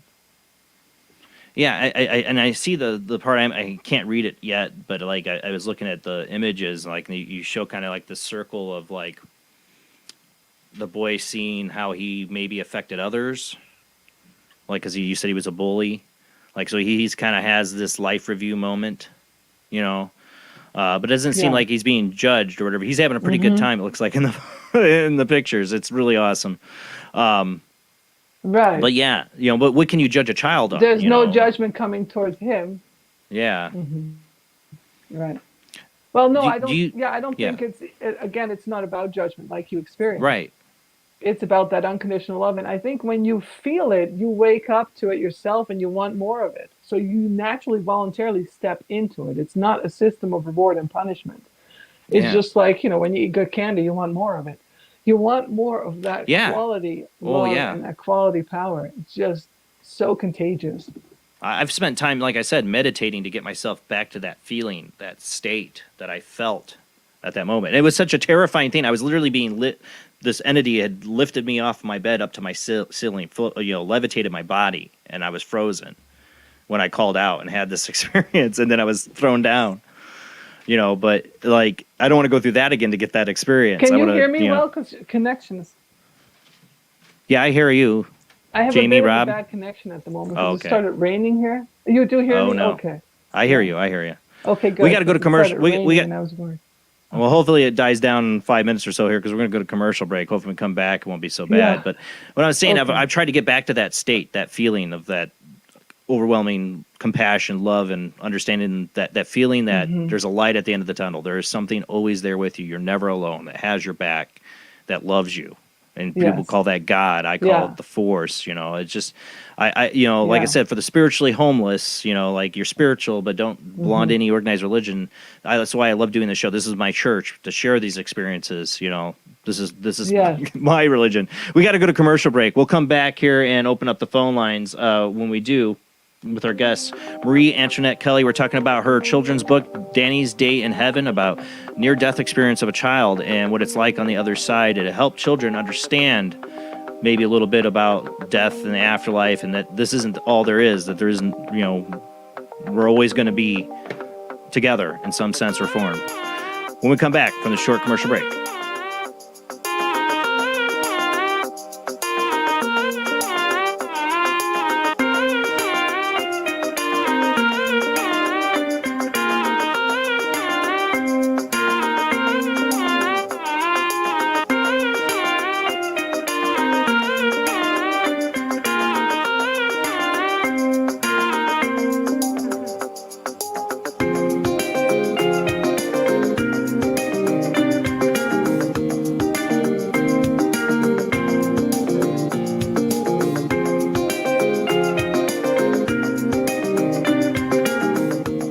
He is conducting an experiment into the combined effects of sensory deprivation and hallucinatory drugs. The subject of the experiment is himself, and the experiment is out of control. Ken Russell's Altered States, a film that must not be missed, is in the West End now. Altered States, Certificate X. Do you wish for more paranormal and spiritual content? The Paranormal Chronicles magazine is a free digital magazine crammed with the very best in paranormal and spiritual articles and features. No sign-up, no subscription, just free reading and knowledge for you. Read today at www.paranormalchronicles.com/magazine.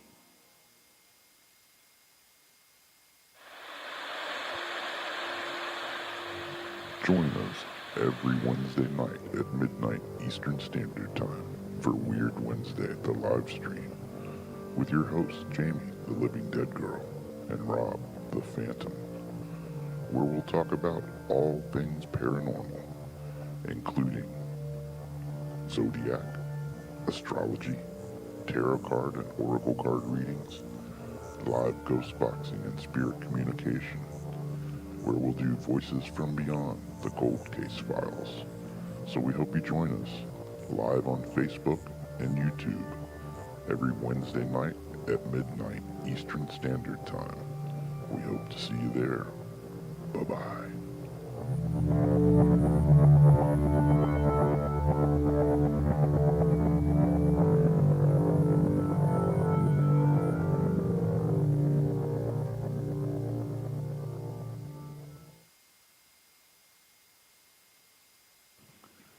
Paranation Magazine is a new paranormal magazine based out of Denver, Colorado.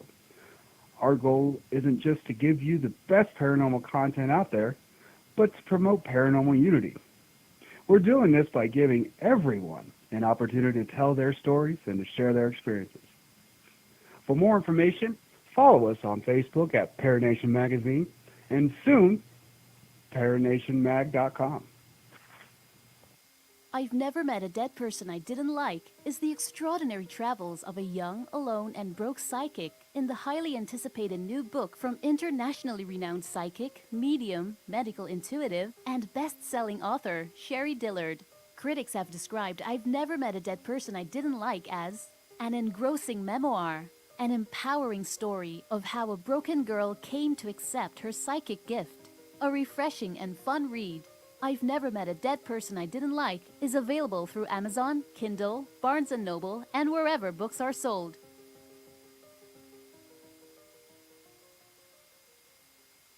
Wrote Spirits of the Dead with a pen dipped in warm blood. You will see the ultimate in terror with this important all-star cast. Brigitte Bardot, Alain Delon, Jane Fonda, Terence Stamp, and Peter Fonda in Edgar Allan Poe's Spirits of the Dead. Only Poe's demented genius could bring to the screen such horror and evil. Spirits of the Dead stars Brigitte Bardot, Alain Delon, Jane Fonda, Terence Stamp, and Peter Fonda. Directed by three masters of the cinema, Federico Fellini, Louis Malle, and Roger Vadim. Spirits of the Dead is an adventure in terror beyond your wildest nightmares. Spirits of the Dead in color is rated R. I've seen things you people wouldn't believe. Attack ships on fire off the shoulder of Orion. I watched sea beams glitter in the dark near the Tannhauser Gate.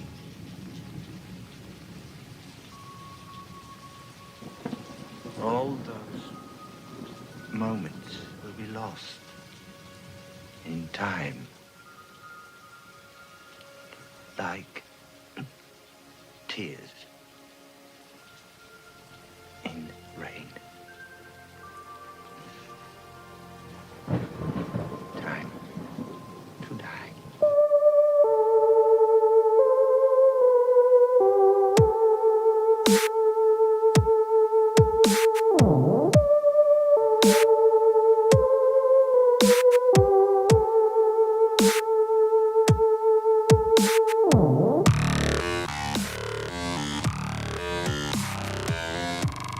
You're listening to Paranormal Soup, bringing you the weird every Sunday night. Call into the show and join the discussion. The call-in lines are 219-230-4444 or 260-225-9419 or by Skype caller ID Jblandoo or Jblandparanormalsoup. And now to your host, Jason Bland. Tonight's guest is Marie Antoinette Kelley. We remember we had her on with Karen Noe a while back talking about the Oracle card she did the artwork for. Well, we got her on tonight to talk about her new children's book, Danny's Day in Heaven. There's an afterwards by Daniel Brinkley. If you're an Art Bell fan, you should definitely know who that is. He's died several times to come back to tell us about it. But we're talking about this, and it's important to me as a parent that there's a book like this out there, and I totally have to have a copy of this because, like I said, there's many of us that are spiritual, and we're growing up, we're parents, raising kids, but we're not taking them to church or any kind of organized religion, which is fine. But it's great to have something like this book to help guide or give an understanding, a way to talk with your children about this subject, and I think we should. A lot of people I know, it's hard to talk about this subject with anybody, let alone your children, but I think it's important. And I really praise Marie for this, and I've been looking through the beautiful artwork of this book. It's incredible. You can get it on Amazon. Definitely check it out. The phone lines are open. If you've had a near-death experience, or if you had experience with talking with your kid about their experiences of maybe hopefully not a near-death experience, but maybe seeing other things or having an idea of the spiritual life, join the conversation tonight. Call into the show. We got to get back to our guests, though.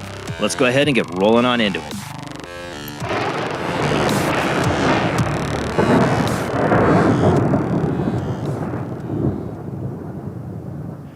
All right, phone lines are open. Call into the show. Let me get the numbers rolling up here on the other banner. Let's see this one.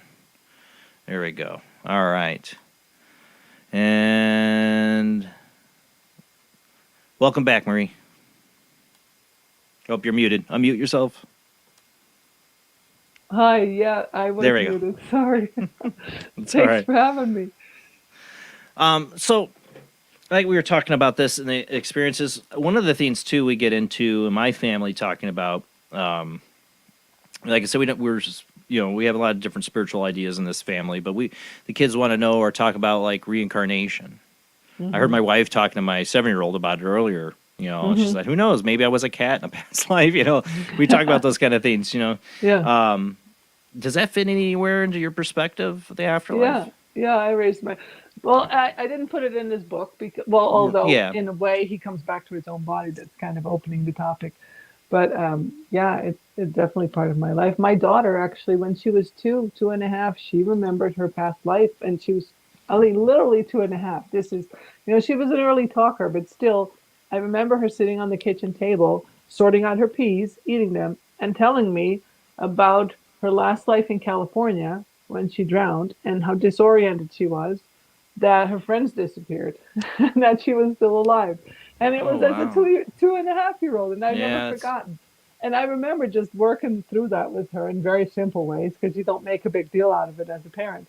But it's proven to be really a part of her life, because she's actually found herself on the West Coast and attracted all her friends. And I mean, she went right back to something that she needed to resolve inside herself that was cut short in a life in California. She didn't even know about California. We live in Montana. She was 2.5. I hadn't introduced that to her at all. Yeah. So there was awareness inside of her that was coming out of her very young mind in bits and pieces, having to do with snippets that she remembered from the life before this one. And same thing with my son. My son, he had a trauma birth, but on the way to the hospital, he was, still in my belly. And I remember being life flighted to the hospital in Spokane. And I remember being worried about what was going to happen and feeling the fight or flight of the situation. And I remember seeing him standing next to me and giving me comfort in his soul, full size. And then again, that's like my experience. And when he was born, because, we had a trauma birth, he was dead for 2 minutes, but he was resuscitated, and I was out for 10 hours and also resuscitated. So then in aftermath, we were at the ICU, and he was 15 hoses, 15 tubes in his body, this tiny little 7-pound baby. Again, I saw his spirit at 6'5", standing next to his body, comforting, just making sure. So you saw him as a full-grown adult. Yeah, you saw 6'5", I remember. So I've been saying that ever since he was a child, and now he's 17, and guess how tall he is? He's 6'5", and it was just. That's kind of like, I use it as an I told you so, that, life is bigger than our bodies, because, he already showed himself to me when he was 7-pound baby, a little giant in the ICU. But there's so much to life, and it's so really just so exciting to be able to open the door to that mystery, to address the mundane and the trivial, and the way that our lives kind of get so existentialist and bleak and heavy. To open the inspiration back in, and to realize that there's untold threads that come together in this incarnation that we live right now, that we can bring our talents, we can bring our mysteries, we can bring our fun out, I think, in ways that allow it better, if you know that it isn't just such a boxed in, rigid existence that, has a dead end. Yeah, I mean, I tell my son, I tell Liam, like, I saw you many years before you were born. And he was older, a little bit older than he is now when I saw him, but I can tell, I knew and I tell him, and I knew it was you the moment they pulled you out of your mommy, because they put him down next to her face, and I captured it on photo. He smiled, and I knew right away that's the boy. Even though it was a little baby, I knew. I felt that energy. I knew it right away. That's the same boy because it's the same smile. Many years, he looked like he was 10 or 11, even 7 now, smiling at me. And then he, like I said, he told my wife he chose us. Yeah, I believe it. I don't have a single doubt. I believe that's true. Does he like that you have that confirmation that you saw him? He kind of gets shy about it, like he kind of smiles at me and then gets shy about it, but I usually bring it up to him because we have him go into a therapist. He has some depression problems for a 7-year-old we're trying to grasp. And I talked to him about these things to let him know you're precious to me. I love you, because I hate this where we live. He doesn't get out enough. I feel like he's too isolated, and that's what I think the biggest problem is. And so, like his older brother is his best friend, but he doesn't, socialize well with other kids. Like he's very quiet around other people and kids, and he's not like his outgoing brother, who's just blah, blah, blah, all over the place with anybody. Pretty much, will talk to anybody. He's a very little reserved kid, and. So I'm trying to figure him out and trying to help him, and I'm trying to find the best ways to do it. And I feel for a lot of people in this world, in this country, and a lot of the problem is they don't have a spiritual stronghold in their heart, and I'm trying to give them that without a religious institution or anything like that. So that's why I love your idea of your book as part of that. Well, he's obviously a sensitive kid, knowing already that he chose you, and just the way he relates to life is probably not feeling like he fits in really well. And I knew that feeling as a kid. Yeah, me too. That's one of the big drives behind this book, because I didn't fit in, and I felt like I had to hold my mouth. I had to hold my thoughts in so much because they couldn't really find a place, and that was tough. I didn't like that feeling, and I wanted to be natural. I want the whole conversation about, it doesn't really matter whether you believe in reincarnation or not. I wanted to be safe to talk about the fact that you have memories and experiences, because there's something more. We don't yet know if it's our past lives or if it's distilled into our genetic code and it's coming out through our cellular memory, but it could be a little bit of both. But there should be a discussion. We should allow for that mystery to kind of break into the everyday. See, I don't buy that because of my personal experiences. I've heard that theory that it's all cellular memory. It's like how Ripley has her memories and Aliens 4. I don't know. Sorry, sci-fi nerd. But the reason I don't buy that is because I had two very vivid. I know again rambling on about myself. Sorry, but I had two very vivid experiences, dreams. They were dreams, but I believe they were memories of past lives. Two different ones. One I was a little black girl, and the other one I was a Buddhist monk. I would assume somewhere in the Asian hemisphere, Vietnam or somewhere like that. And that's not in my DNA. Right. You know what I'm saying? I mean, I haven't done a heritage tree thing. I won't give my DNA to China or some other corporate enterprise that wants to steal it. I won't do those DNA tests. But I have a pretty familiar with my DNA, and I definitely know not Asian. There's not Asian in my DNA, and I'm Irish, German, Cherokee, And it's a soul record probably inside of you, But I believe that too. But, you can't really go around saying this is how it is. You need to leave room for people to come to terms I get with it. it. So so I leave that option as a open. possibility. But I myself, and the other side, I totally am convinced that we've lived before, because it's the option that makes the most sense. It explains, so much suffering. It explains so much of the diversity that we enter into life with. And at the same time, I have found over the course of my life that if you focus too hard on it, that it becomes spiritual entertainment, and it takes you away from the everyday and the challenges that I'm facing right now. So what I think is important for people, what helped me realize spiritually, is when I was the little girl or when I was the monk, I was them. You know what I'm saying? Yeah. I lived their experience, even though I'm me. But I realized that me, them, it's all facade. I was perfectly fine being that little girl or that Buddhist monk. Like I was them, there was no separation. It's just the ego I put as Jason and the ego as I put as them is the fake part. That's the facade. That's the character. Or that's the temporary. I like to look at it as a temporary. That's a temporary form that you take. But there's something higher is what I'm trying to say than those egos, those things I was, or am. Yeah. I kind of look at that as like an octopus, that each of the arms of the octopus is like, the Asian girl or the Buddhist monk or then the Jason. Those are different legs on the same octopus, but that's your spirit. The whole octopus is your spirit. And so you can enter each one of those legs and take on these different ego identities, but it's still just you. And Right. so that's kind of how I've experienced it. I've had flashes of my own past as well. And many of, especially some of the prominent ones, I realize there's unresolved consciousness or aches and pains from that life that have come through and that I'm resolving now. And that brings it all together. Have you ever heard of Chris Lee? No. He's a past life regressionist we've had on the show several times. I have him in the commercial ad, and he's a friend. And he did regression on me, and I remember because he does is he tries to eliminate aches and pains, like you said, through past life regression. And so he was investigating why is my neck messed up, because I hit like 7 years ago, a point where suddenly out of nowhere, I don't remember what I did or how I did it. I have this permanent kink in my neck. Now X-rays show it's actually arthritis, and I actually have a piece of the cartilage that's grown down to adjust for my neck being messed up. The chiropractors and doctors can see that I'm bulged here on my shoulder, and they're like, "Oh my God," they've been trying to work it out, but it's been that way for years. And I went to Chris, and he tried helping me with it, and I had a regression where I saw myself as a woman in a cell that was left to rot for witchcraft, like literally left there to rot. And like it was 1600s, and I hung myself with a chain. That's why I have this neck issue.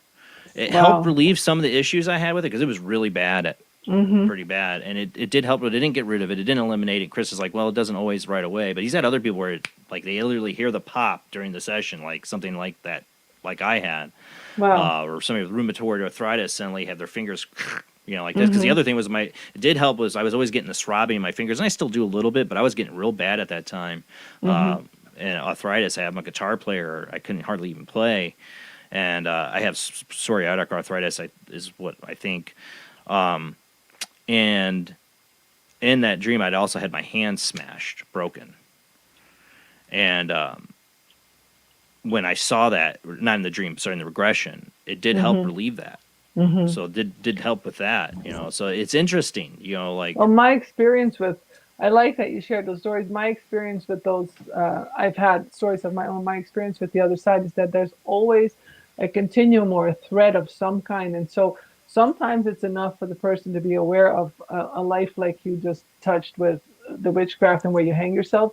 But if it doesn't go away fully, my experience is that the consciousness of that lifetime isn't fully resolved and integrated yet. So you might still be carrying some That's of the basically what shadow Chris or the was guilt. saying. Yeah, that's what Chris was saying. Until you touch on that, it's like static electricity on a balloon. Unless you touch that, it will always be still part of you until you resolve what is a similar guilt or pain that you carry now to that life.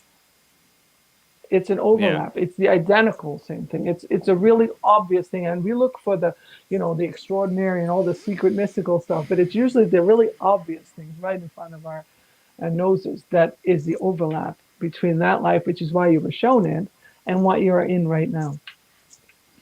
Yeah. And once you touch that, you will resolve the rest. I got to get another session with Chris one of these days, but he does it over like Yeah. a video call. It works great for some people, but for me, I am such a light sleeper in a sense. Yeah. And I know you're not supposed to sleep. I'm not trying to sleep, but I'm saying I'm like one of those people that hears every noise. I'm like, say, when it's hard. It was hard when we did those it. are all symptoms of people that have touched the other side, right? Because I'm Really? the same way. Yeah, my kids Yeah. thought I never slept for 27 years. They were like, "You ever sleep?" Because I have earplugs in, and I still hear whoever tiptoes to the bathroom or whatever. It's just, and those are I've learned that from PMH Atwater. She has researched 5,000 people. They all have that. Every one of us has that. We're just like overly sensitive in our hearing. Well, it didn't hit me like that until after my shadow person experience. And like which before that, I was a dead sleeper. As a kid, nothing would wake me up. I could sleep through the night, no problem. And then after that, being traumatized, this thing would rip me out of my body at night, like my soul, and take me places, like an astral journey, and show me things. That's what it felt like, at least. And after that, that's very archetypal experience, like Peter Pan. That's the original story of Peter Pan. Yeah. shadow that takes you out to places. Yeah, 'Cause I mean, it's become basically what it was.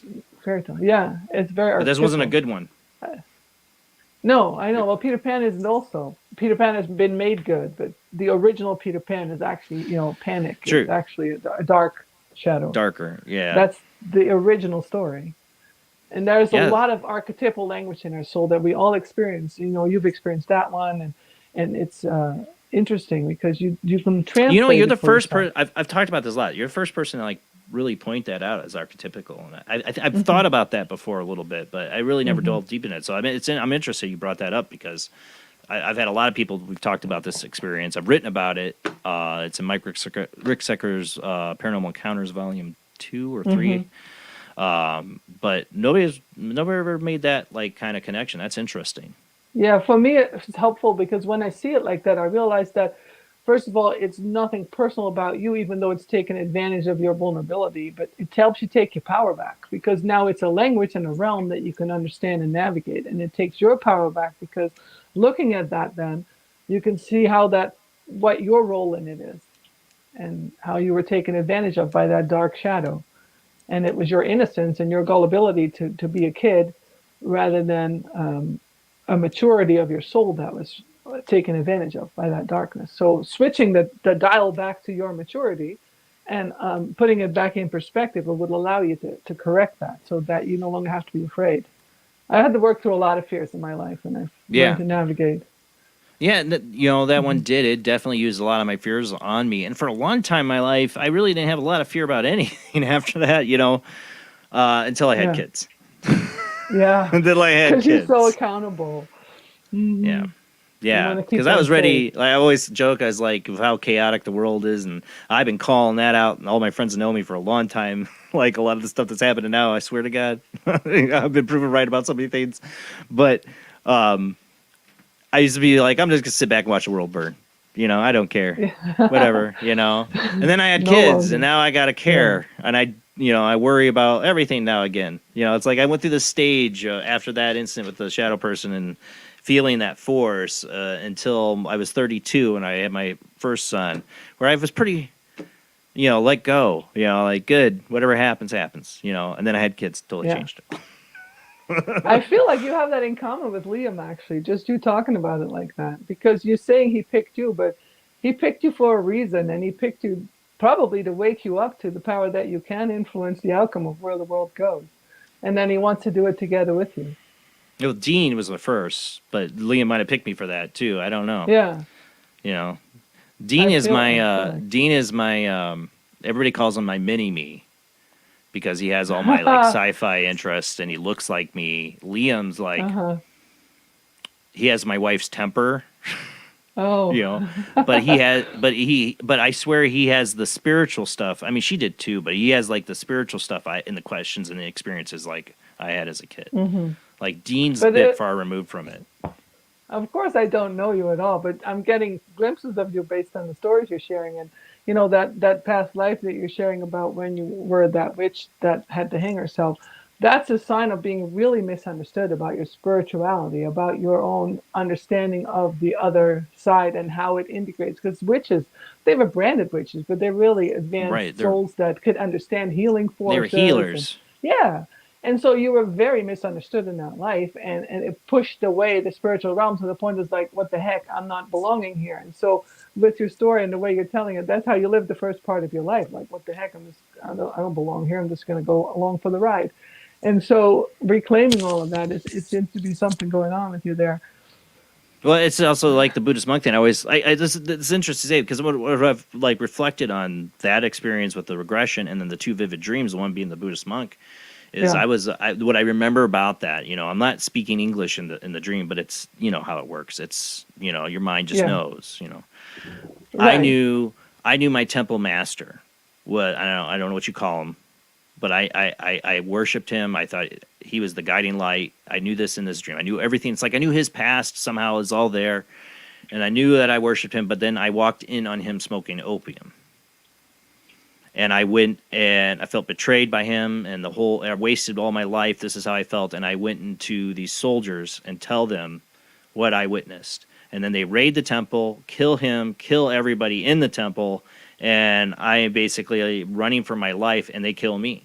It was like somehow I gave them an excuse. I don't know if this is something is real or not, why I would dream about this like this, but it felt real. The bullet hitting my chest and me waking up felt real. But if it's true, this is a past life experience. It explains my deep distrust I've always had wired in me of any organized religion and of government.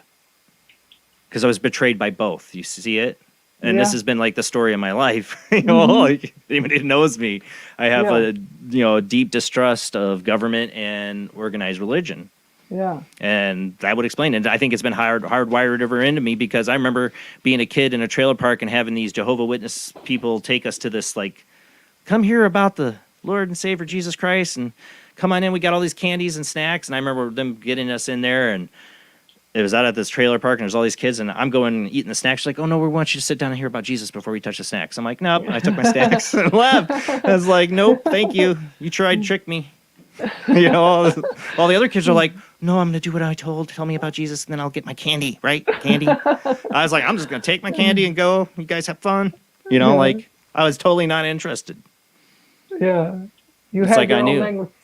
Yeah, but I think it's really powerful because you have already like a truth gauge inside of you, and you know that there's a way to have your own experiences that teach you about the other side. I was interested in Jesus, but I didn't want to hear it from them. Right. That's, again, not to keep going back to PMH, but her research really hit me hard. And she said that in her research, she found that 60% of her subjects had encountered Jesus on the other side, and they weren't Christian. They weren't introduced to him. But he really is the guide and the comforter that people, who are very devoted to him, tell us about. But he is that whether you have his religion or not. Well, so you think don't about have this. To do This that. is what I've always thought about that with people seeing Jesus. I'm not trying to take away. Jesus could be a real person that existed. I'm not saying that. But the other possibility is that we create. I love the movie What Dreams May Come. Robin Williams, one of his greatest movies. Right. And in that, you create your own afterlife, you know what I'm saying? But there's also archetypes there that everybody shares in. And Jesus is an archetype. He is thought of, and, you get into the thing of like topas, thought forms that create, that we all believe in this, that it becomes its own reality, its own entity, in a sense, that Jesus is a representation of what we believe the best of man and compassion and love could be.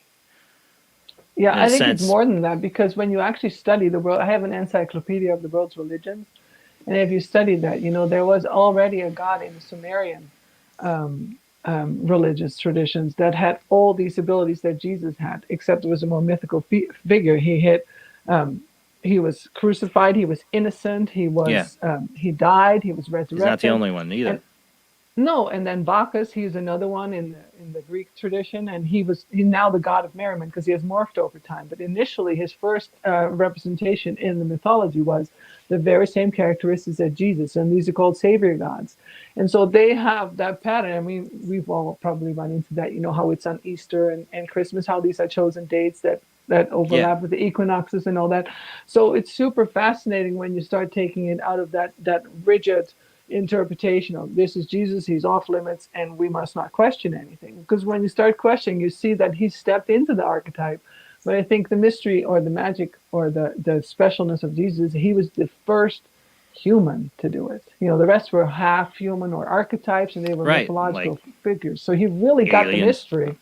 Yeah, he got the mystery down, and I think it's up to us to get that same mystery into our own beings and kind of like ask the questions. And it starts with first accepting the reality of spirit, which takes me back to the book that I'm really trying to comfort people with, that spirit's real. But then once you join that, once you get on board with that and you get into that adventure, you can go the full distance. You can become as enlightened as Christ or Buddha, because the mystery just keeps deepening in your heart, and you keep waking up to all what's possible, I think, don't you?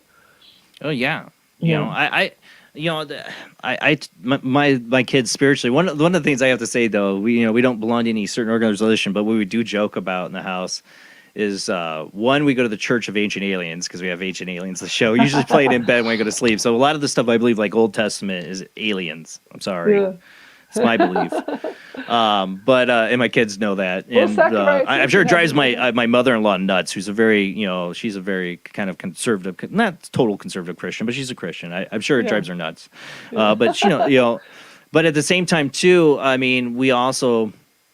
I also say we're into Jediism. That we just I call it the Force. Yeah, right. That this because when I explained to him about things about like I'm a big fan of Carl Jung and synchronicity. Oh, He me was a too. very spiritual psychologist. I hate it when I Yeah. see Freud presented when they talk about like I was watching I History of the agree. World too, and they have Sigmund Yes. Freud in there. I'm like, what about Carl Jung? What Oh, about Carl totally. Jung? It's always Oh, Sigmund yeah. Freud. Yep. And like Yeah. Carl Jung was such a spiritual person. It was totally. trying to I like am deep such a dive into Carl the human Jung conscious, fan. right? And Yeah. his book on synchronicity, is incredible. And But he that's really got into the. yeah. Well, I was Sorry. to say it's his. The big question is is there a God or religion? Gets into the idea of God or gods and everything. What I love about Carl Jung, he just tried to get into the small things, the synchronicities of God trying to reach out to you in the smallest ways to let you know they're there in some way Yeah. or sign. Yeah. And he really understood the power of Christ too, and what Mhm. he means to the soul. But one of my favorite lines of Carl Jung that I live by, like for 15 years already, and I can't find it anymore. So I picked it up between the lines reading him, and then I made it my own. So it's not a literal quote by him, I'm realizing, but it is his concept. He taught it to me, is that your subconscious travels ahead of you to set up the circumstances you need to meet yourself face to face. So you're actually always interacting with yourself, expanding to greater levels of your own self and your own love and your own spiritual, possibilities. And that's what your subconscious, and that for me is really a powerful concept because, as you get into the world of sci-fi and all that, that we live in a hologram. We live in a world that, is not really real. So how do you make sense of it? And to me, that rabbit hole went really deep, and Carl Jung is a very integral part in understanding it. And it started with saying your subconscious travels ahead of you to set up the circumstances that you need to meet yourself face to face, to break out of your limitations, to understand yourself better. And I love that. Yeah. I mean, he was It's a very genius powerful for way. his time. Yeah. I mean, if you think about what he, the early 1900s is can be Yeah. very dogmatic time. Even in Yeah. academia, dogmatic not Yeah. in the sense of religion, but dogmatic in the sense of the newfound of science and psychology. He was a rebel. Yeah. And I just liked his idea because when I try to, because my kids will ask me like, well, about when they go to Bible school and about like, what do you think God is? I'm like, I think God's a force. And I talk about Carl Jung and synchronicity and how God touches us every day. We don't realize it sometimes, but when you start to notice, that's when you start to build that relationship with God. Oh, yeah. Like God's not some Yeah. entity on a throne. I'm not saying that's what Bible Right. school's teaching them. That's not. But God's not some entity on a throne judging you.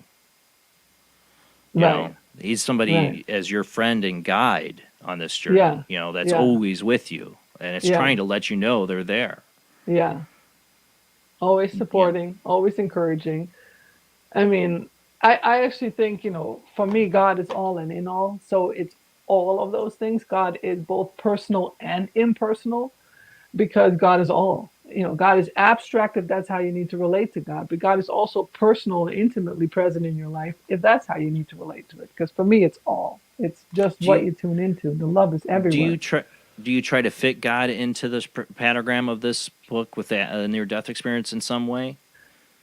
No, because I wanted to leave it open for the person. I feel Yeah. like it needs to kindle your heart because I do believe this is kind of like what Einstein introduced me to. But I already mentioned it earlier in the show, the yin and the yang, and the equal and opposite. And I believe that the characteristics of this world, our physical realm, is objectivity, which is why science can explain so many things objectively. But I believe the other side, the spiritual dimension, is subjective, and I believe it's meant for us to have a personal experience that meets us right where we are at, because that's how it's unconditional. So that I don't have to force my spirituality on you, and you don't have to force it on me, but we can recognize it in each other based on where we're at.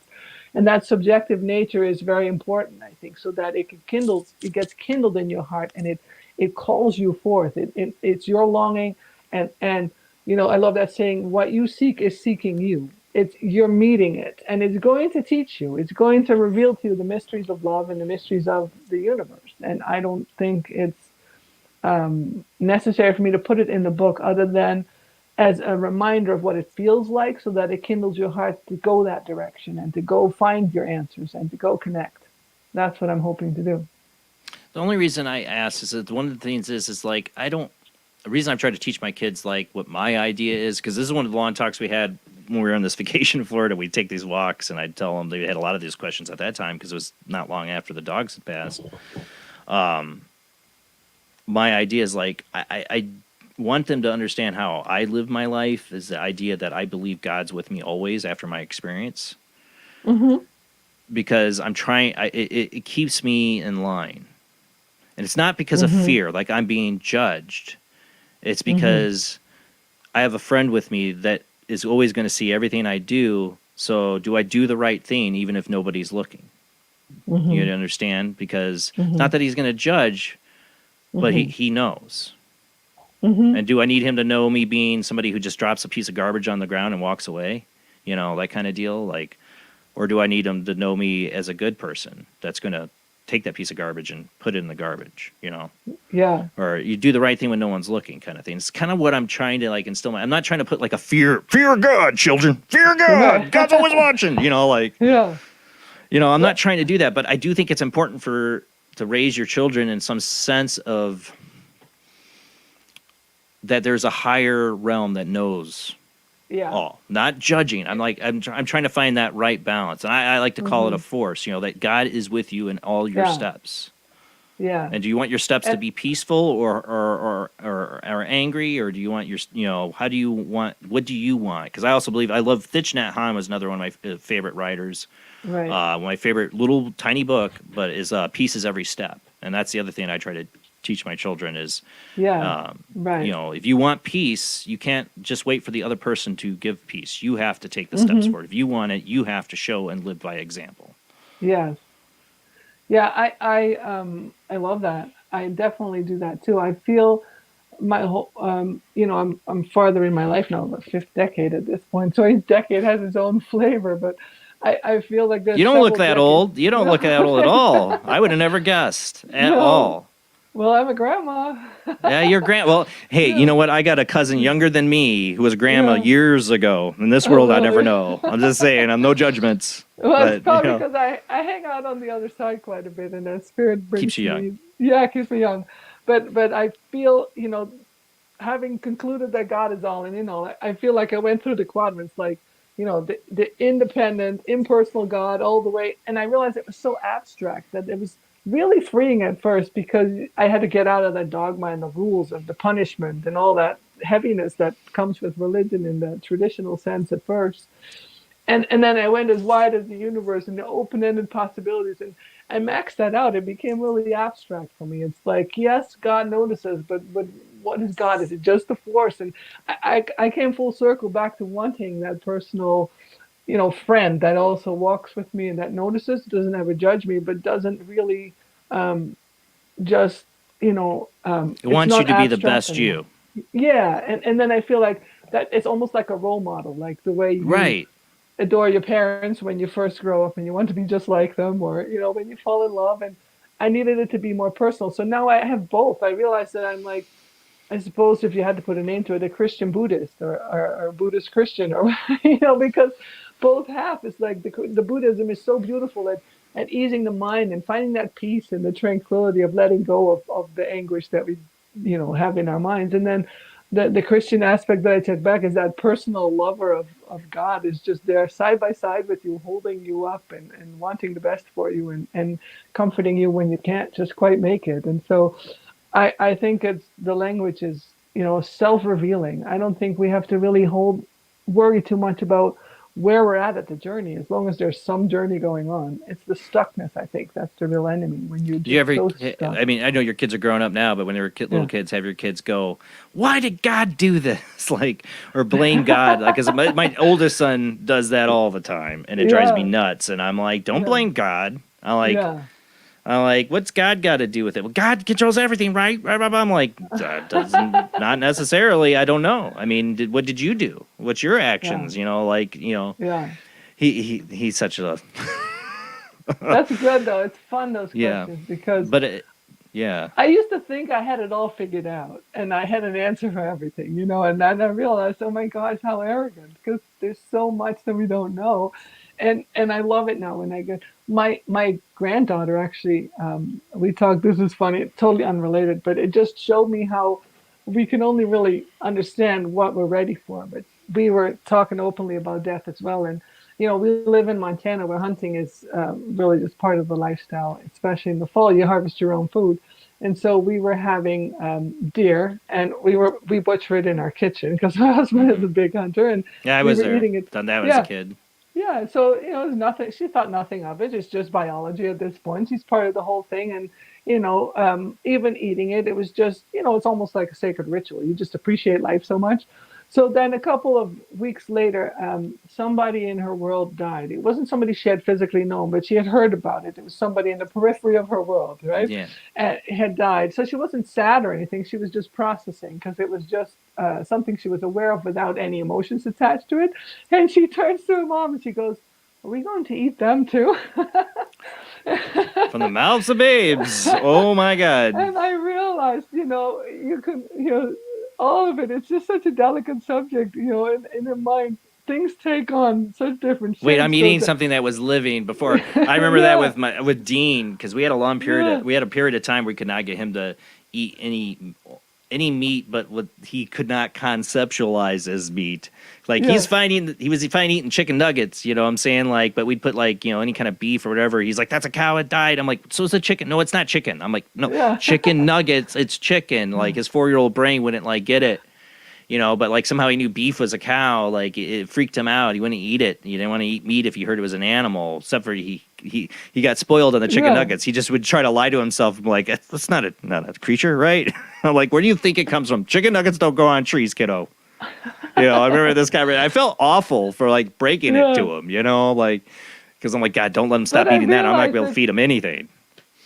The conversations are just, you know, they're new every time in the moment. So when they have questions, it's just like I try to stay as practical as possible, like where they can actually connect with it, so you don't get weird conclusions like that one. Yeah, like we're gonna eat them too. Yeah. And for so the mouths of babes. For that sake, it does help to have for children. It does help to make God personal. I think that's where the whole idea came, that he is a man on the throne, because it helps to have a being to relate to, even though you add obviously the category of the unconditional and the undefined. But I think it really helps for me to draw from the different world religions so that I can anticipate where the questions go and add a little bit of truth as I'm able, but leave them to discover the rest. Well, I grew up in a household with a mom who later became a Buddhist and a dad who's not an atheist, but he's very into science, quantum physics, you know, but I think he believes in afterlife. He thinks science can correlate the ideas of an afterlife and psychic phenomenon. He's open to that, but very scientific, you know. So I was left on my own. I'm very lucky that I feel to discover on my own. I'm glad I had friends that grew up Christian or have had Muslim, and there's nothing wrong with that. You know, it's just I'm glad I had my experience that I can be open to a lot of different ideas. Mm-hmm.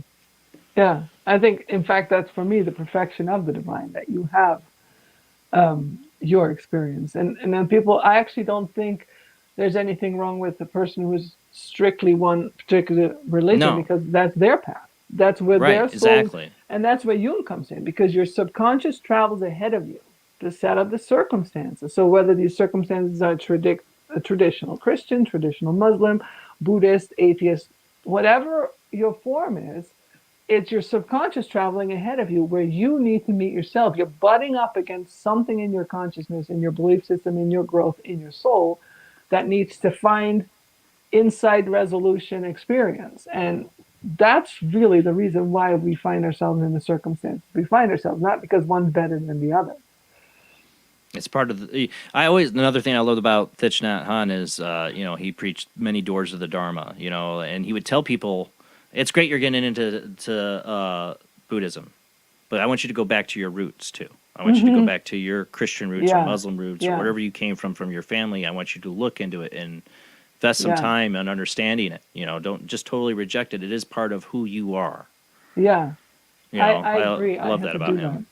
I had to do that because I was raised Catholic, and then having my personal experiences of the other side that were, unreconciled and scary, then I left it behind, obviously, because it wasn't answering my needs, and I wasn't finding myself in it. So then I went, the route of any religion, the New Age, the spiritual, just give me any kind of expression. And then, as I mentioned earlier, I kind of maxed that out, and I came back to my roots because through all of that, I remember actually being in love with Jesus as a child, but it has no context of dogma, but just having met him as an internal being that really was just lover of my soul and someone that really had me under his wing.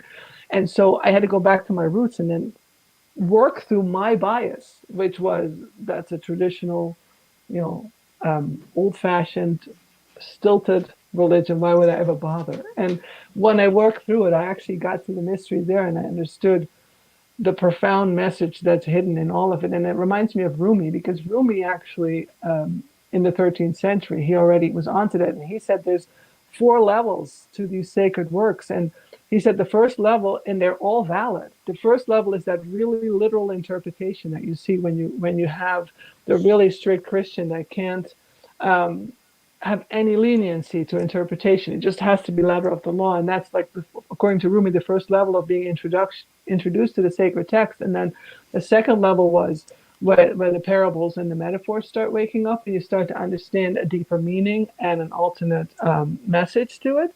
The third level, he said, is more like the psychology manual of the soul, and that's where I really resonate with the Bible. I just can't get enough of it because I understand it as a way to a language that helps us navigate our own human nature. And then the fourth level is a really mystical silence, such a profound sacredness that is beyond our human interpretation. You learn more about that in Buddhism and in meditation, but I haven't touched that so much, I don't think.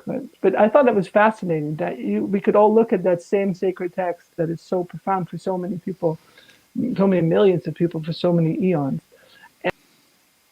Oh, hello. Uh-oh. I heard a click right before she went. I don't know. Hopefully she comes back in. Or maybe she hit a button by accident. A lot of little whispery sounds too. I saw you say that. I was gonna. Sorry, we're getting an interview. I saw you comment that in there. What are you hearing? Well, we'll hopefully get her back. I don't know. Sometimes I don't know if you're moving around, but a few times it sounded like whispers. Yeah, I saw your comment. I haven't heard it, but I've been focused on her. I don't know. Maybe I'm missing it. It's weird. I'm gonna listen back later though. Now, hopefully, I'm gonna check my email, see if she's emailing me anything. Man, her phone might have died. I don't know, because I remember she said, "Oh, there she is. There she is." Back. Yeah, I don't know what happened. I was afraid your phone died. No, it did not die. It just cut out. I guess it was a message to stop preaching.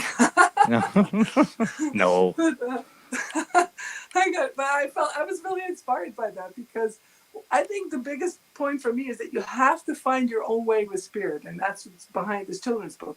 First of all, allow it to be true, because it is true. Science is coming back now with our medical equipment, bringing people back from the dead, having experiences beyond their physical selves. So once you get over that threshold, have your own experience. So let it build inside of you. Don't feel forced to, have to walk somebody else's path or message, because the truth will grow, and your understanding will grow, and your own interactions will add the magic to your life. That's what I'm saying. There's so many people. Like I said in this, I think we're in growing pains right now. I think as a civilization, spiritually, I think we're letting go of a lot of the old religious dogmas. But we also have a scientific dogma on top of us. That's prevailed over the last modern century. And it's like we're trying to meet back with the two. And the basic levels, we need the scientific rational level, but we need it to open up its dogmas of its own to the spiritual side. That there is more than this material world that you just can't measure or judge or Right. prove sometimes, you know, that it is there. I mean, you talk about that. I mean, there's the one classic case of the lady they had to cool her blood. She was, you know, they had to like put her in a state of, you know, she was dead. You know, they had her out for hours for brain, I think it was brain surgery, or and they had to like cool her blood, take all of her blood out, and like cool it down. And I mean, she's technically dead for hours, and she had her near death experience. That's like a flatliner scenario, Wow. you know. And she Wow. had hers. You know, I mean, there's no brain activity happening. There's no way she's experienced this. I mean, skeptics still try to say it's just the chemical shutdown, whatever. She's out for hours, man. Yeah. You know, Wow. so Do you know of Evan Alexander? it sounds 'Cause he is familiar. he's a brain surgeon who was also skeptic, and then he ended up dying himself. And he had experiences beyond his body that he knew he could not explain with science. And so he was then turned on to the real experience. So now he's devoted his life to scientific research. And I asked him to endorse the book, and he loved it and he was behind it, but he says, I'm sticking to the scientific research so that I can really make a difference and get that information out, because it's real. It really is being validated with scientific instruments now that we cross over to the other side. It's not make-believe. It's no longer just religion or the spiritual traditions from way back when, which also puts you full circle back to those traditions, I think, because how did they know way back then when there was no science yet what Right. we're now validating? So it's a wonderful journey. People you know, there are people, you know, besides the prophets and the mystics and the people having spiritual experiences, there's people who probably died, and even without right. major medical technology or resuscitation or medical knowledge, somehow they came back. Right. Right. You know, early humans, you know, Right. That's how they had wrote that the experience. first text down. Yeah. Obviously, because even the story of Adam and Eve, you know, nobody was there when Adam and Eve were there. Somebody had that out of the body experience or a spiritual dream Channel or first, remote viewing. who grasped the Right. first story and wrote it down. Yeah. I think it's really an archetype. The Adam and Eve really is like an archetype. It's something that happened, but it's been built upon in a sense, and metaphors and everything, and all that kind of stuff. And I have had guests on that gets kind of raunchy if you get into the real biblical text of Adam and Eve and some of that stuff, you know. But you know, Well, I had the coolest insight about that. I don't know if you want me to share. We got 5 minutes till because- commercial break, but go for it. Oh, I'll try real quick. But I was reading Stephen Hawking's book, A Brief History of Time. Have you read that book? He A long time ago. Okay, so you know, it's a scientific explanation of our physical universe. And he writes in that book the 3 laws that we live under. They're just governing our reality. And as time progresses, the universe expands. As time progresses, everything increases in entropy, falls apart. And as time progresses, we remember our past. And I was realizing that for every action, there's an equal and opposite reaction in Newton's description, and only in a closed system, right? And I realized that scientists only look, and they say our system isn't closed, but they only look at the physical reality. And I believe that the 2 halves of the coin are spirit and matter, and spirit is mostly debunked and denied by scientists, so they exclude that. So including that, that's how I got to my 2 halves of the same whole, the 2 sides of the coin. I realized that the spirit is the equal and opposite of matter. I was going to flip those laws around. And so looking at that, I did that, and it opened up my eyes. That brought me back to Adam and Eve, because it said as time exists, the universe contracts, which means everything goes back to oneness, which is what we experience when we have a spiritual experience. Right. As time exists, everything decreases in entropy, which means it falls into place and falls into perfection, which is the very reason why people pray and have spiritual experiences, because they get insight, they get answers, things make sense. All of a sudden, everything falls into perfection. And I realized I was onto the laws of that realm. And then the third one is, as time exists, we remember our future. And that's where I believe the interpretation has been the most mistaken, because the Adam and Eve story and how we fell from grace and we became these lowly sinners is actually interpreted by the physical brain, which remembers the past, but it is a spiritual experience that is meant to be remembered by the spiritual brain, which is remembering our future. So I believe we become Adam and Eve, we become paradise. We walk into that perfection, and we are walking into our inheritance, rather than that we fell from grace and we are these lowly sinners. And I think it's a confusion that got mistranslated in the initial bringing down of that message. God say, I'm the Alpha, I'm the Omega, I'm the beginning, Yeah. I'm the end, you know? Yeah, and everything in between. But Right. it's so cool to think that we didn't fall. We didn't actually. We're not these spit out these worthless guilty sinners. That is such a weight and such a burden on people that have really adopted that idea. But we actually are longing for that perfection because it's still to come. It's our future. We remember it when we go within. Isn't that a cool thought? Yeah. I mean, time, we're living in a linear time frame in our brain or our conception in this hologram. But everything you hear from people like go to the other side is that time's delusion. Somebody could be dead for like a minute, but they have this long journey on the other side that lasts a lot longer than a minute. Well, I have another thought about that. I Yeah. have a really cool thought about that. I don't know if I have time because your commercial break is coming on. But if you want me to. Yeah, we got a couple minutes, but if it's a longer story, then hang on to that. But what I was saying is, time is an illusion on the other side. You could have a couple minutes, you're out, your heart stops, you're not there, but have like a whole journey on the other side. We've had those people have that kind of testimony. I don't believe time is an illusion. I believe time in this reality is in the first dimension because it's tick tock linear. We can't stop Space it. time. You Right, have well, A to B, space-time. you have Space is in time. the third dimension. Time is in the first dimension, right? That's how we are.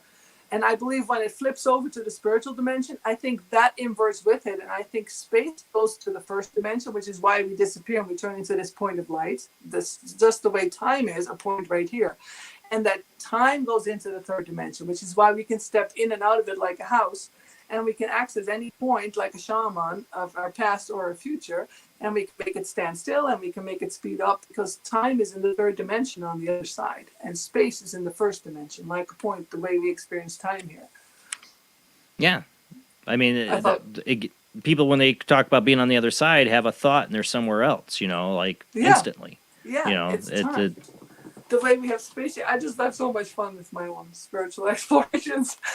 Well, that's deep thoughts by Jack Andy. No, it's deep thoughts by Jason or deep thoughts by Marie. Yes. That's the thoughts I've been having since I was a little kid. I thought about these Yes. things. Yes, I think You we know, can I know still so do. much when we let it in.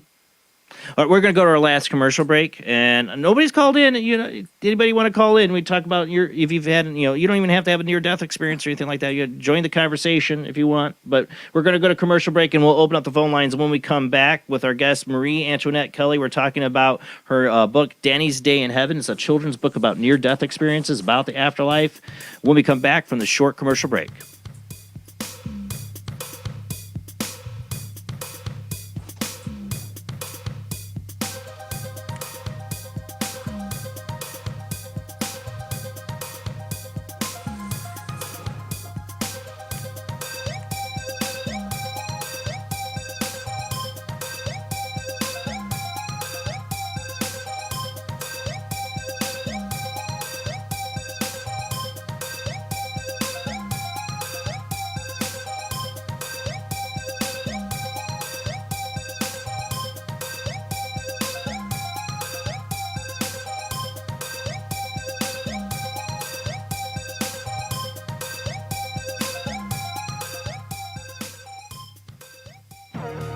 Intercepted transmission of unknown origin. Transmission?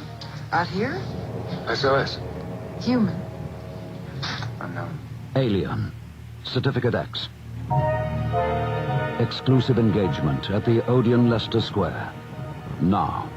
Any systematized transmission indicating a possible intelligent origin must be investigated. I will hear it. In space, no one can hear you scream.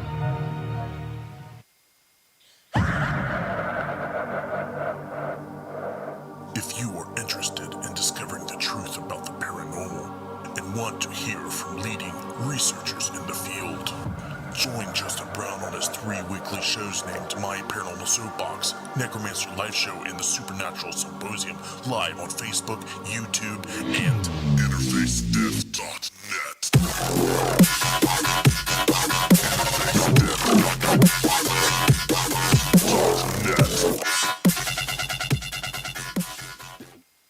This is an APAC studio presentation. Hi, I'm Barry, owner-operator of Barry's Barometer Barn. Lately, I bet you've been lying awake at night asking yourself, how many barometers do I really need? Well, at Barry's Barometer Barn, we think you need more than one. Otherwise, we're gonna go out of business. Remember, at Barry's Barometer Barn, we don't know the meaning of high-pressure sales. Come on, folks, buy another barometer. I'm trying to put my kids through college, I've got a family to support, and a secret mistress who isn't cheap. Visit Barry's Barometer Barn, 000 Storm Drive. Come on, folks, buy a barometer. I'm Barry's older brother, Larry, and every time one of you people walk past the store without coming in, Barry beats me.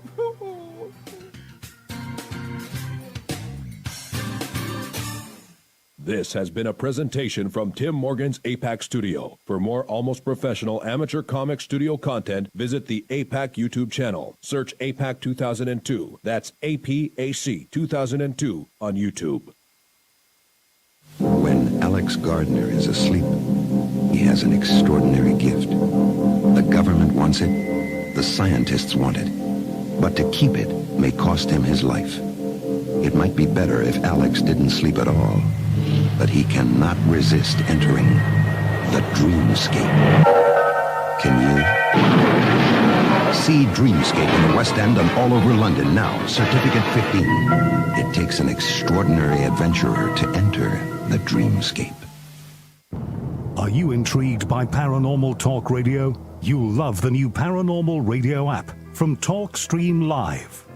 You'll find a great selection of talk shows covering UFOs, ghosts, strange phenomena, and much more. Download the Paranormal Radio app now and start listening to the very best in paranormal talk entertainment, including the network you're listening to right now, the Paranormal Radio app, free in Google Play and the iOS App Store. Join us every Wednesday night at midnight Eastern Standard Time for Weird Wednesday, the live stream, with your hosts Jamie, the Living Dead Girl, and Rob, the Phantom, where we'll talk about all things paranormal, including zodiac, astrology, tarot card and oracle card readings, live ghost boxing and spirit communication, where we'll do Voices from Beyond, the Cold Case Files. So we hope you join us live on Facebook and YouTube every Wednesday night at midnight Eastern Standard Time. We hope to see you there. Bye-bye.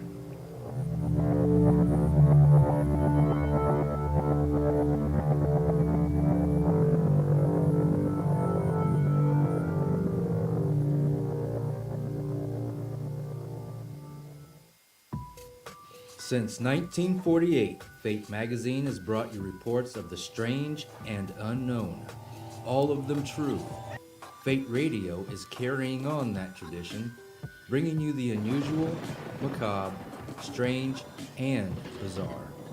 Join host Kat Hobson Sunday nights from 8 to 10 p.m. Eastern on WBHM Digital Broadcasting.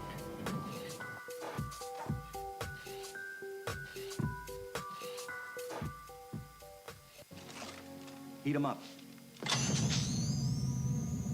Do, re, be gone.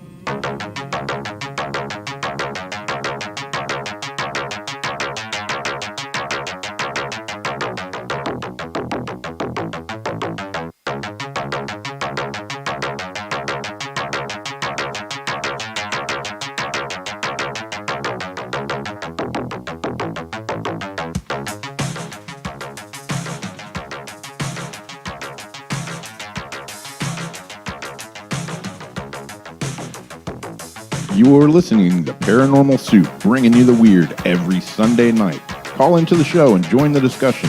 The call-in lines are 219-230-4444 or 260-225-9419 or by Skype caller ID Jblandoo or Jblandparanormalsoup. And now to your host, Jason Bland. Tonight's guest is Marie Antoinette Kelley. We are talking about her children's book about near-death experiences for children, about them understand what might be on the other side. It's called Danny's Day in Heaven. It's got beautiful illustrations because she's a wonderful artist. She also does, she's the artist for Karen Noe's Oracle decks. We've had her on before on that, so you should definitely check that out as well. You definitely can find her book on Amazon. I can't wait to get a hard copy of this for my kids, especially if you have, like me, in a household where, you're open to talk about these things. Having these kind of books are wonderful. And there's not, like you said, I don't think there's any other book like this out there to really show a perspective of what the afterlife is for a child. And that's why I love it. Phone lines are now open. Call into the show. Join the discussion. But let's get back to our guest.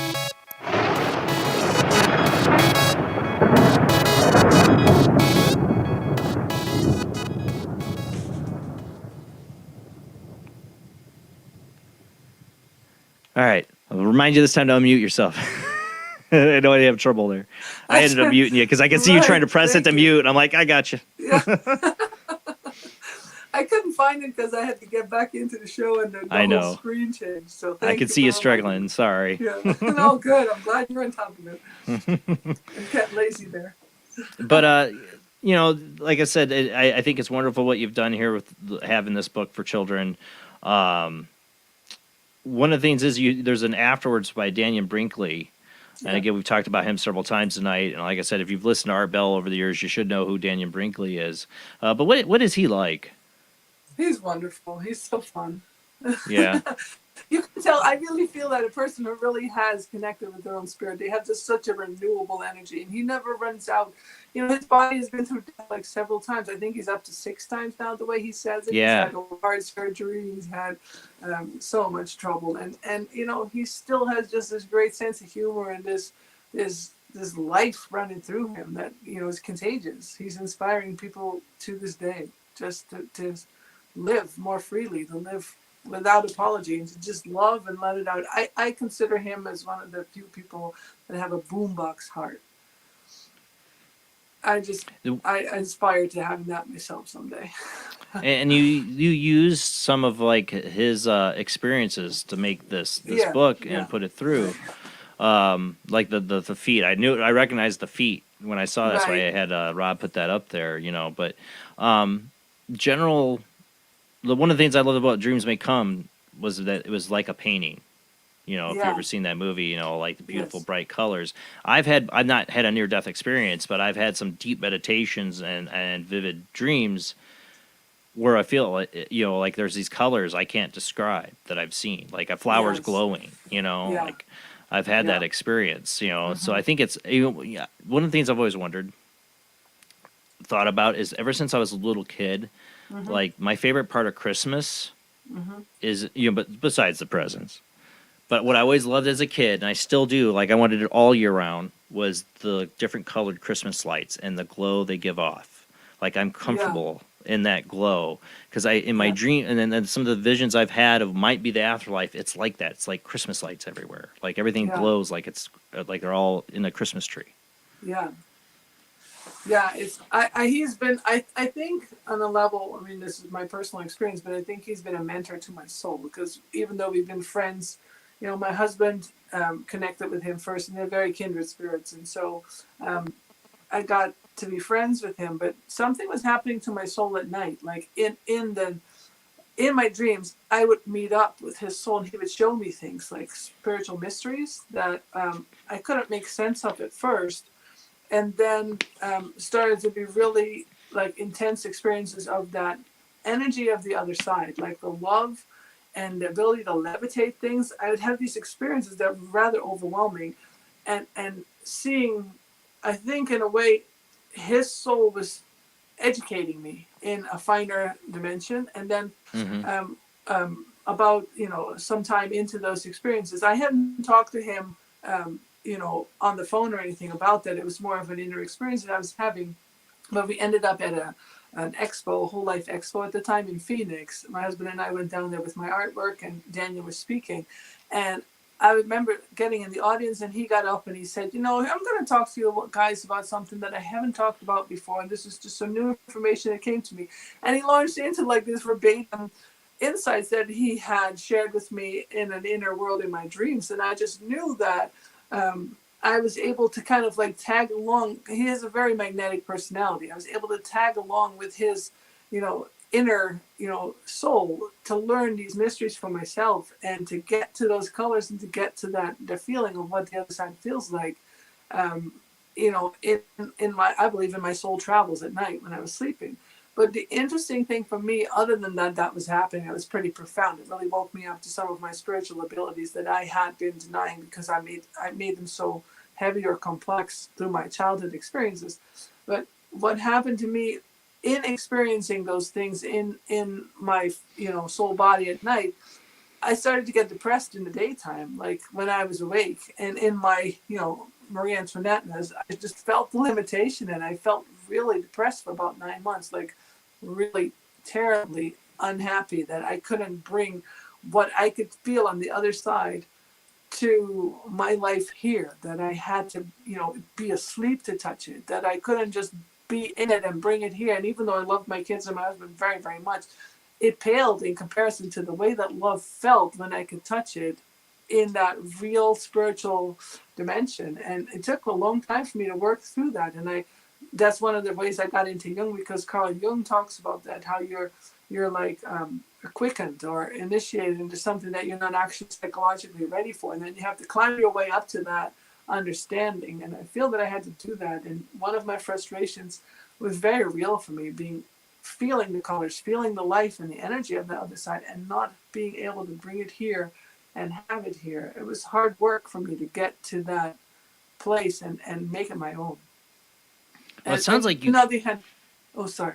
No, I was going to say what I find interesting about it is how you do connect to the other side with your artwork, and like drawing a portrait of somebody, you connect to their energy. I mean, with Danyan, you're having this. You talk about soul journey in your sleep or your dreams or whatever. Yeah. I believe that. I believe that people do that. They don't know they're doing that.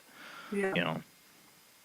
And I feel that he has such an uninhibited personality that he doesn't make apologies for it. The way I grew into my abilities, I was always apologizing for it. And so his courage, his boombox heart, so to speak, was just showing me the reality of it and then leaving it up to me to make sense of it and grow myself into it. But it strengthened me to realize that these qualities aren't just for the unique few that have had the lucky opportunities to touch the other side. It's for all of us. We just have to do the work. And when you think about it, Danyan himself did the work because he got struck by lightning, for Pete's sake. I mean, he was destroyed. It took him 2 years to learn to feed himself again. Yeah. The courage and the tenacity in his being to come back from that he paid his dues for sure to learn to bring that mystery and that lighting love. is such, when they call it an act of God, what I'm saying? It's such a random act, but in a sense for Danyan, it's not.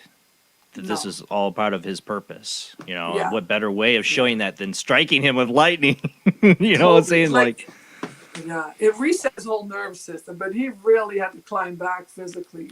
His body was destroyed, which is one of the reasons why I didn't have Danny in this book, be struck by lightning, because the child can't recover in 30 pages. Let's not traumatize a child with that picture. Right. I think it's perfect that you picked the surfing, because of the artwork. The imagery is beautiful, like him surfing out in the waves, and it's not really focusing on how he died, or any of the. Right. I've always talked about the show. What I love about having people on that have had near-death experiences is, especially several of them we've had, a lot of them say how at the moment of the death, the injury or whatever the accident that happens, that they were taken out of their body. One guest had, I can't remember the name, he was in a car accident, and he actually, right before the car gets into the accident, was up above himself, seeing himself driving, and then sees the accident. He's like totally detached from it. Mm-hmm. And it's comforting to those who have lost somebody in a tragedy, I think, to hear that, to know that they did not suffer. It's not about the pain or the death or that they're taken from that end of the story. Mm-hmm. Yeah, very much. And that there are two distinct sides to our experience: the physical, which includes the pain, but the spiritual does not. It includes the wholeness and the love and the possibilities and the freedom. And I remember after that being quickened, and I'm working my way to an understanding and, functioning understanding of my spiritual reality. I started to glorify near-death experiences a little bit because, it came with all beautiful colors Right. of the good energy. Not and all the of them healing. do, though. And no, I know, but I focused on the ones I did because my childhood was full of the crappy experiences, so I didn't want to go there again. And so I just focused on the healing of it. And I started to glorify him a little bit, wishing that, can I just please be on the other side kind of thing? And that was the first rendition of me painting this book. And actually, when my son was born, I mentioned earlier that we had the trauma birth. And so I had an opportunity. I knew a part of me had kind of created that opportunity so that I could have my own experience. And the funny thing is that for me, it was so familiar because I lived and breathed this whole, experiences because they were so important to me. And I could feel the tunnel experience. I could feel the chaos about 6 foot out, past. And then inside there was just this quietness, peace. And I had 60 seconds to live because I had erupted and I was bleeding to death. And I knew that was my opportunity. And instead of saying, oh, here we go, finally, I could prove it for myself, I had the complete opposite reaction. I clenched my fist and I was like, hell no. If this part's true, the rest is true. I'm good. I just want to be here. I got a peek. I want to get back.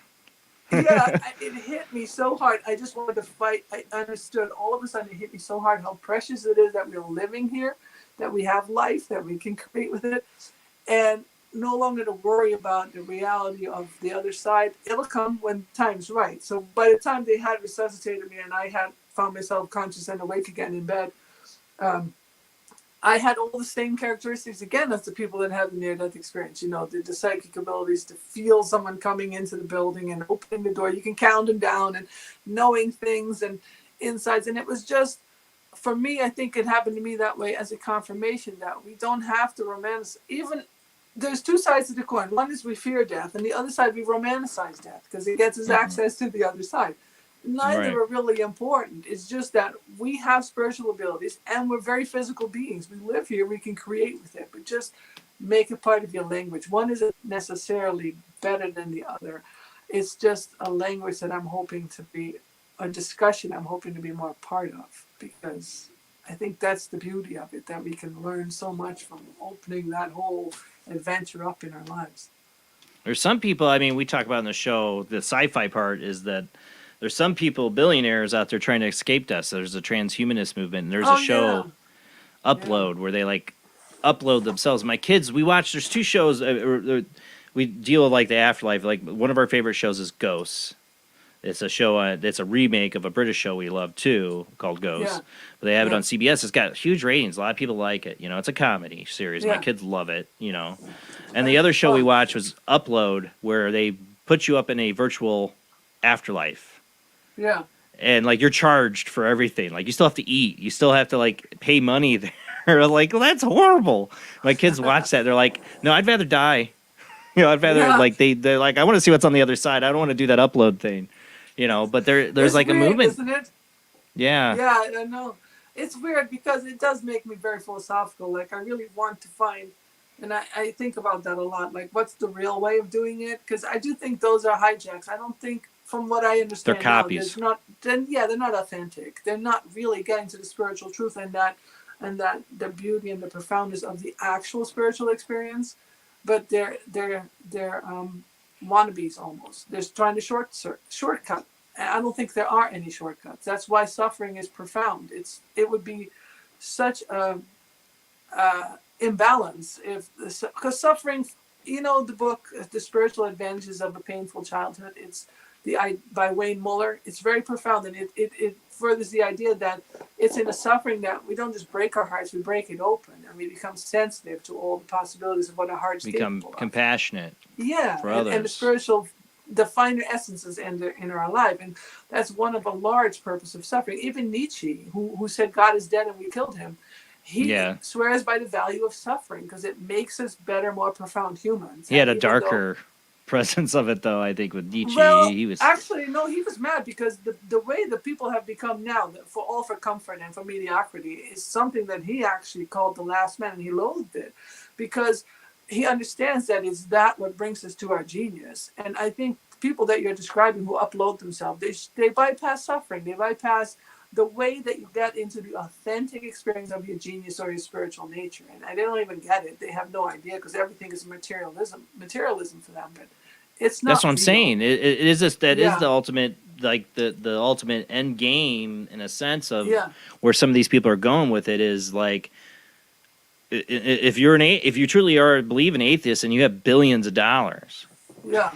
you know what I'm saying? Yeah. And, you can find a way to live forever or extend you as long. You can't blame a person who's going to do that, but that's what's going to eventually happen.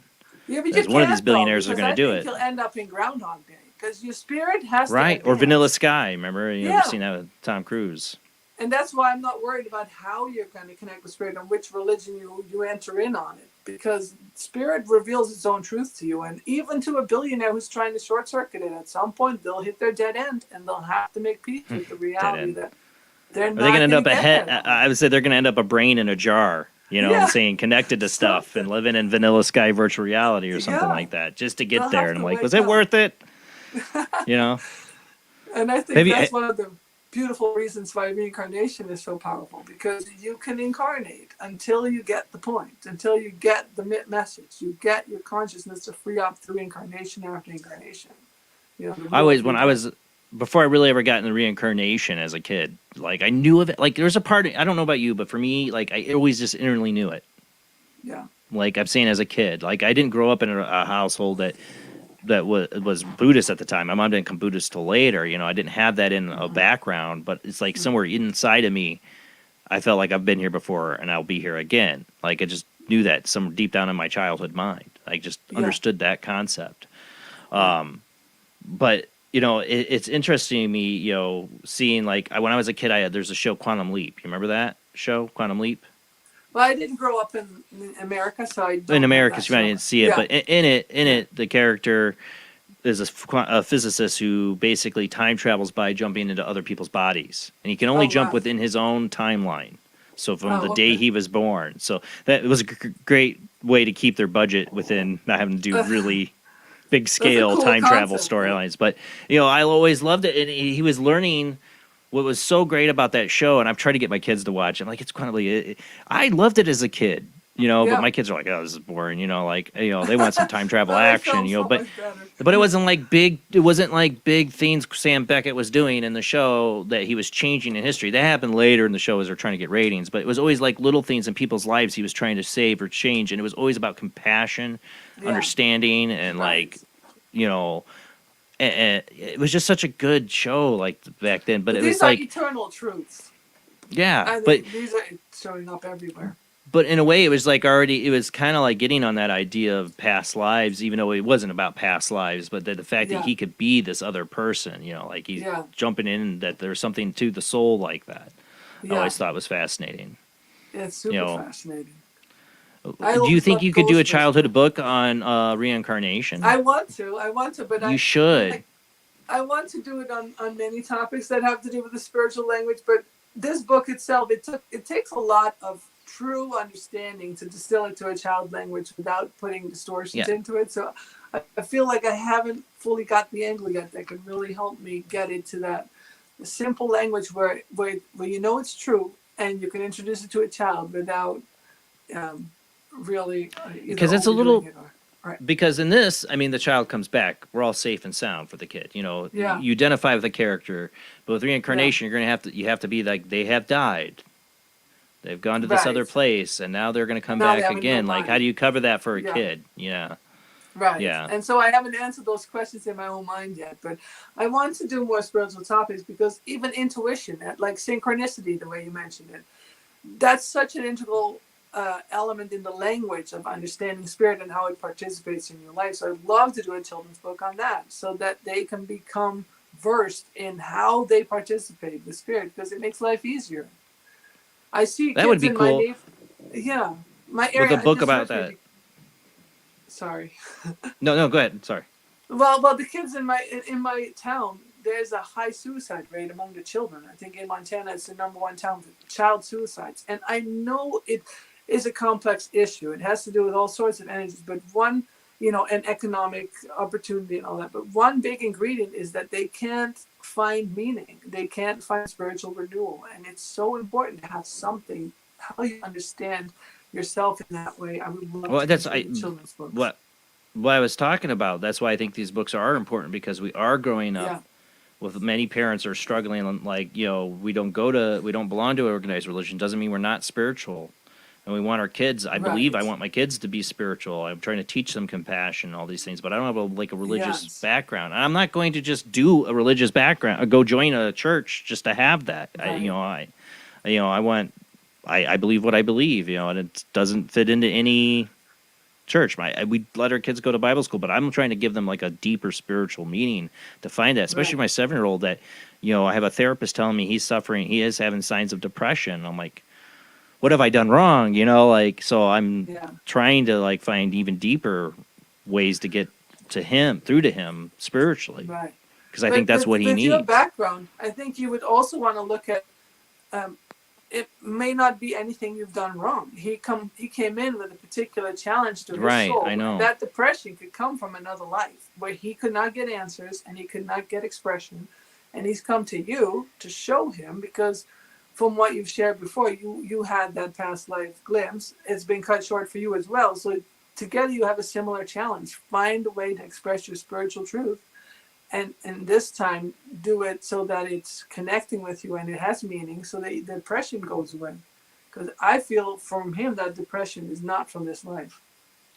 Yeah, I wonder that. I mean, one of the things I wonder with him is ever since he could talk or be interested in anything, he's had a fascination with soldiers, with war. If I would not be surprised if that kid had a past life as a soldier. Mm-hmm. And I can only imagine the harm that does to a soul that goes through war.